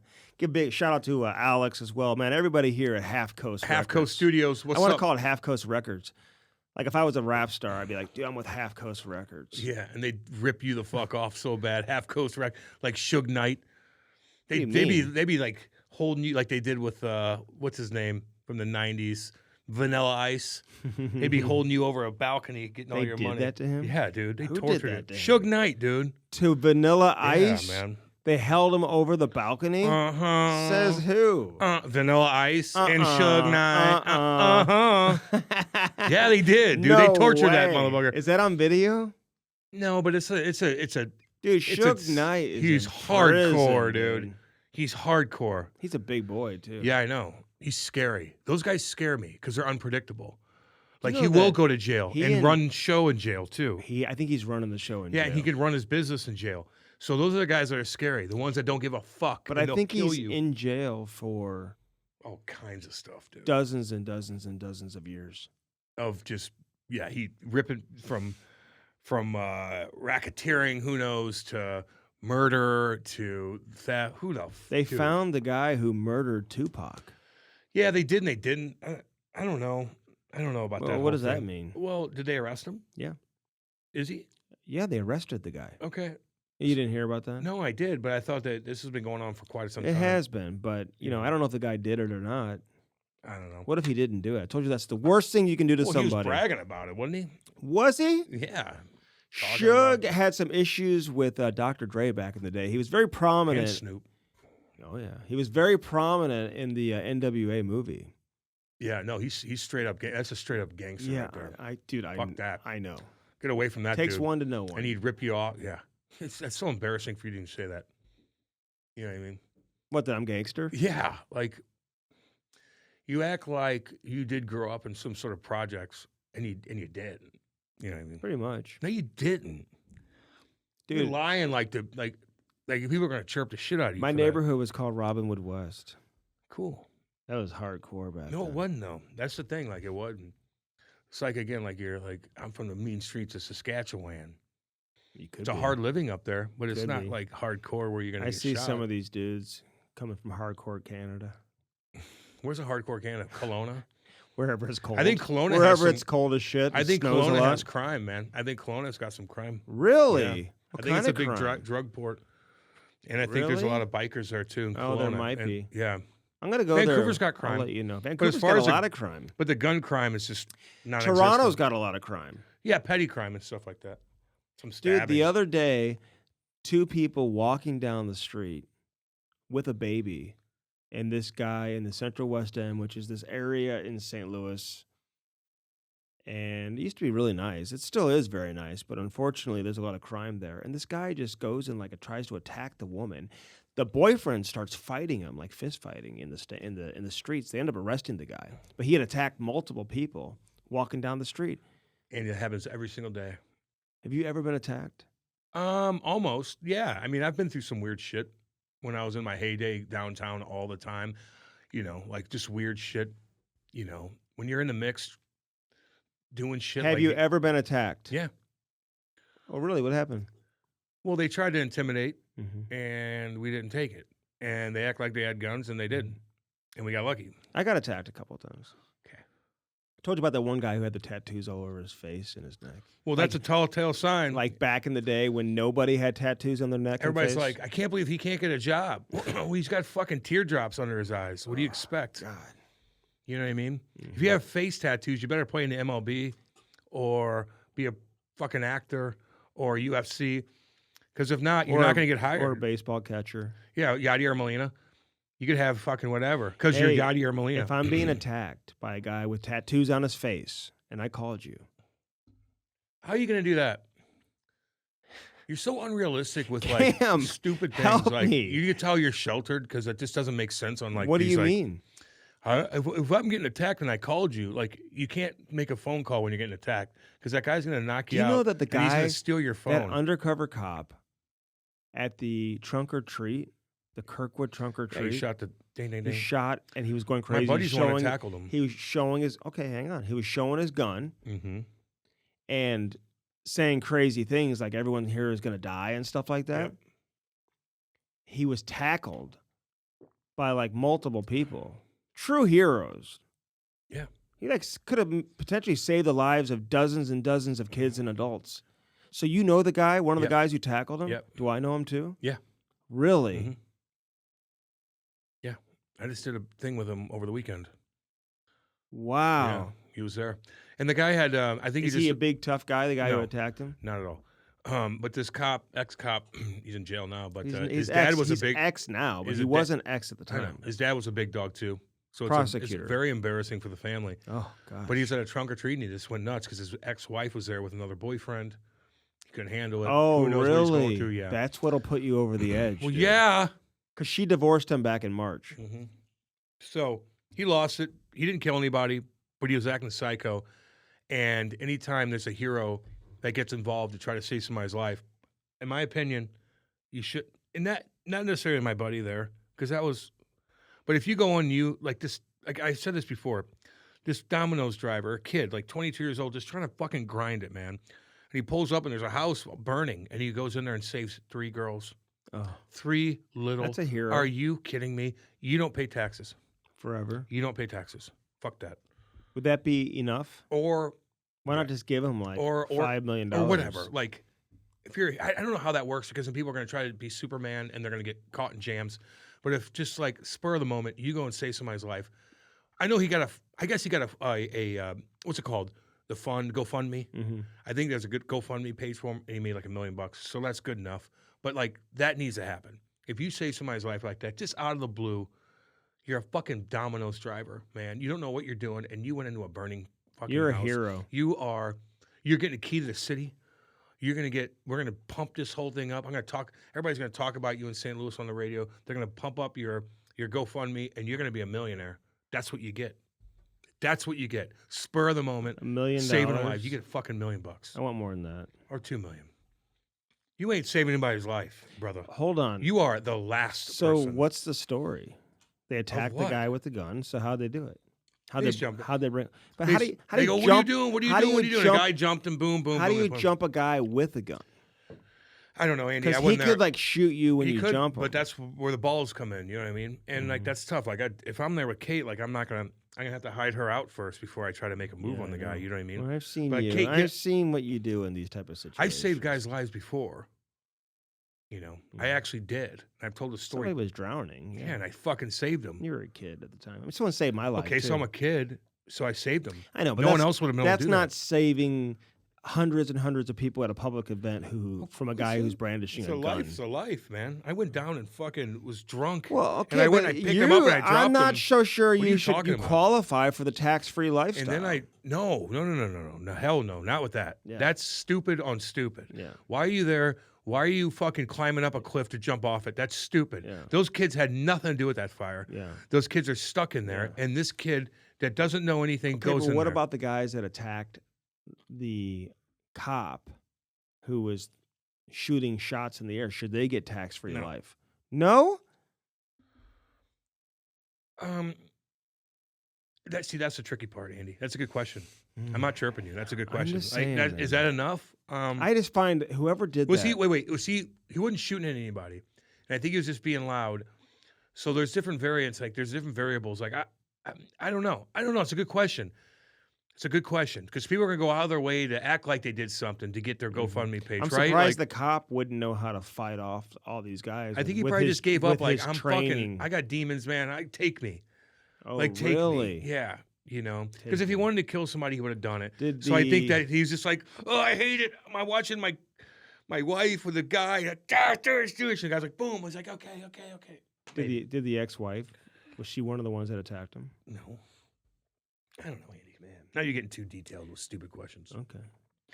Yeah, she didn't attack him. Hey, if you were a player, would you be wearing a neck guard? Oh, that's a good question. No. Okay. I can't chirp you for saying no. No. I do feel like I would roll the dice. On more it. and more players should be wearing. I wouldn't even one. wear a half shield if I could. Really? No. So Did you wear a visor? no. Okay. Jesus, Andy. I didn't think so, but you know, wear a visor. I was grandfathered. grandfathered in. Yeah. In American League, I had to, and I didn't like it, so I wouldn't wear a visor. Oh, really? Yeah, or a neck guard.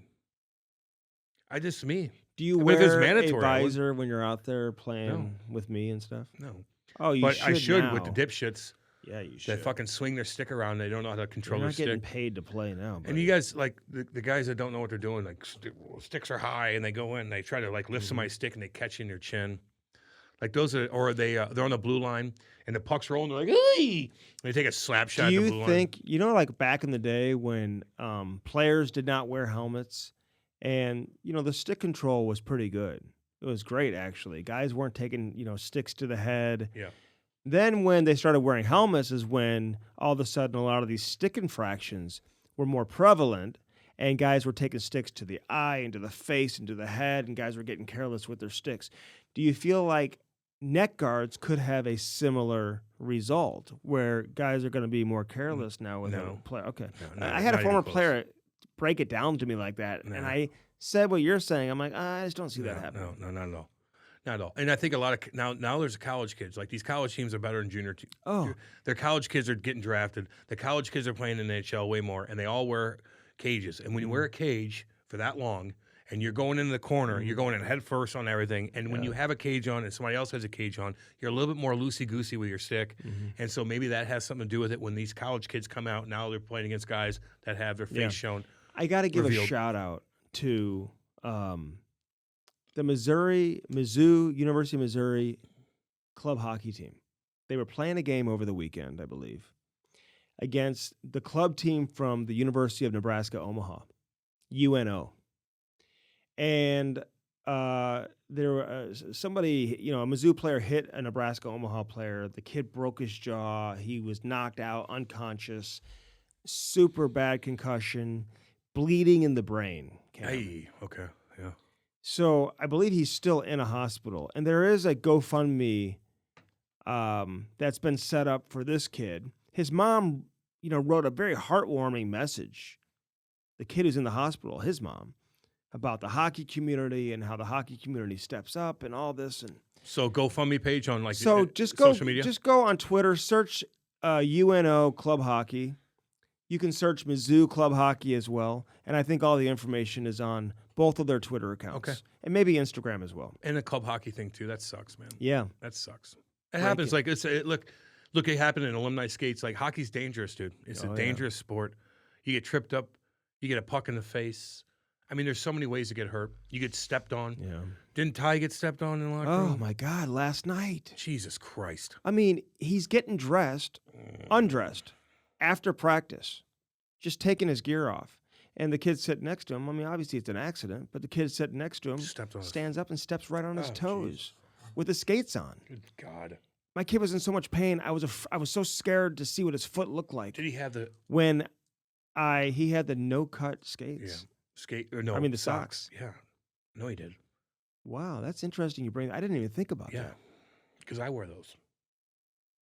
Couldn't that still cut your toe off? Yeah, probably. But it probably helped too. You got to go through different layers. A kid probably wasn't that big. Shit, if I would have done He's it. a big kid, but If it obviously was me he's, stepping on him, 7, 8 years old. So If he's it was not me that big. stepping on him, probably would have cut him. But it really would have cut him if he had normal socks on. Wow, I didn't even think about that. So big shout out to Bauer because he's wearing Bauer shit. socks, the cut resistant socks. So I say I wouldn't wear a neck guard. I just Probably wouldn't, because I'm I just think too you old should school. make it a rule though that everyone has to wear That's one fine. when Their grandfather in? when I take my team back to Nashville. That everyone has to You ain't wear getting one. invited to that, dude. Jesus. I already did you a favor on that. Like, it's probably not good. You And can't I take love that you, but back. I'll try not to. You cannot take that I'll back. try not to. Why you give me that look? Like, what do you want to do? You know what I mean? Nobody was tighter with the owner of the team than I was that I weekend. don't know about that. You know? It's all good. I'll work on it. Don't worry I don't know about if I it. can go anyway. I got to know those dates. No shit. But Like, anyway, you're gonna yeah. let me know 2 days So he did beforehand. get stepped on, and could have been a very. It was a dangerous situation. Could have been very traumatic. But it wasn't. Could have been ugly. But it wasn't. We've all been stepped on. We've all had that. The locker rooms are so tight. These kids have bags Oh my that are God. fucking huge. Hey, listen. You got to walk over shit. You're We've falling got down. so many kids. you know. These rinks, man. Give us two locker rooms, please. Yeah, well, I mean, that's on you. I don't know. You're in the game. Yeah, we'll try You to let 'em figure know. that out. All right, Devan But that's petty. Devan Dubnyk. Still Thanks, petty. thanks for joining us on this edition, man. Great stuff from him. Keep up the great work on NHL Network Yeah. and everything you're I doing. think he's great. Yeah. Those guys are so chill, man. On First NHL round Network. pick, man. He had to grind it out still. Got out of Edmonton. And he got a nice contract with Minnesota, and Yep. he's living a nice life for himself now. Goalies are man. weird like that. Sometimes it just takes a little bit of time. Well, that's why I said I would never pay a goalie a lot of money. Yeah, I know. I agree with that. And depends. But Unless they win me a Stanley Cup, then you got to reward that player, No man. shit. They deserve to get paid. no doubt, dude. But even like he's had some weird infractions with some goalie coaches, and they were, he just didn't like a couple. Mitch Korn is like What was he's that like all a about? goalie guru. I haven't heard too many people, be outspoken about Mitch Korn. Normally, he's being credited with like taking people's careers to the next. He didn't level. like him. No, he didn't. Doobie didn't like him. No, he didn't. And so like that could ruin you and hurt your confidence. And the goalie's confidence is everything. Really. It's everything, Cam. As I you think know. any player's confidence is anything. So if you want Okay. to say it's a goalie or Yeah, a forward, okay. like it's all yeah, whatever. thanks. You know what I mean? Appreciate that, Cam. First Form and firstform.com. When you play, you well, know you're on little a roll. things. Let's go ahead. You know what I mean? Tell us all about First Form and Go download to the app. firstform.com/Cam Strick. That helps us out a lot, guys. Mhm. And they do have, whether it's energy drinks, whether it's clothes, whether it's just teaching you how to be healthy. They'll explain everything. They'll teach you. They'll show you how to work out. Everything. I mean, their app is unbelievable. That's why they're gigantic. Mhm. And not to mention, like, they'll keep you healthy. And once you'll get addicted to it. Like, you really will. It'll change your life. I like how they post different people every week about losing at least 20, Life 30 stories, pounds. And yeah. they're just cut up looking now. They're obsessed with working out. Like if you're going to get on that program, these guys are going to take it to the next level. Mm. If you want your mindset to get, I need to work out, I want to be healthy, this is the way to go. Yeah. Firstform.com/Cam Strick. Yeah. Firstform.com/Cam and Strick. Okay. Tesson Roofing and TessonRoofing.com. Get your roof. Find out why all the big time insurance companies they turned to Brett Tesson on Tesson Roofing, a true shit kicker. He is a shit kicker. He's awesome too. Awesome guy. Best roofer in the nation. They do a damn good job, and the weather's gonna get fucked up. You want to save money Yeah. on your bill. Mm-hmm. They got all kinds of different little things that do. I mean, it's not to mention like it is gonna get funky as shit this winter. It's gonna be a weird winter. Yeah. There's gonna be hail. And Hell no. Hail nah. No, there is. And you want them to get on it, and you want your insurance company to get on it too, and they are the key Say to that. hail no to hail. Hail nah. Hail nah. Hail nah. Hail Illinois sucks. Recovery Center, baby. Info at IllinoisRecoveryCenter.com. Check it out. And of course, you know somebody who's struggling. I know a ton of people that are, and they're starting to reach out to Chrissy and Eric Conley. And once they talk to them, now they get a little bit more of a feel of what's going on, what it takes, the insurance process. Like, there's a lot that goes on to it, Mm-hmm. you know, the schedule and stuff like that. But if you're thinking about it, just get it fucking done. Get it done. Get going, get in there, regroup, refresh your body. Yeah. You're going to be a new man or a woman. I'm telling you. Once you're an addict and you're addicted to it takes away your soul. Mhm. You don't know how to organically feel anymore. Like, you don't. Mm. Like a lovey, all that stuff, dude. The emotions taken out of Your you. emotions gone. Yeah. You know what I mean? It's all fake. And then Mhm. once that fake emotion's gone, you're like, blah. And your wife's like, I want to hug you and make love. And you're like, get away from me. Yeah. And she's like, what'd I do? Am I not looking good? Yeah. Are you cheating on me? Oh, Especially if they don't yeah. know. They're like, you're cheating on me. Oh, God. No, I just can't get my dick hard because I'm fucking gassed up on Oh, fucking my heroin. God. Yeah, dude.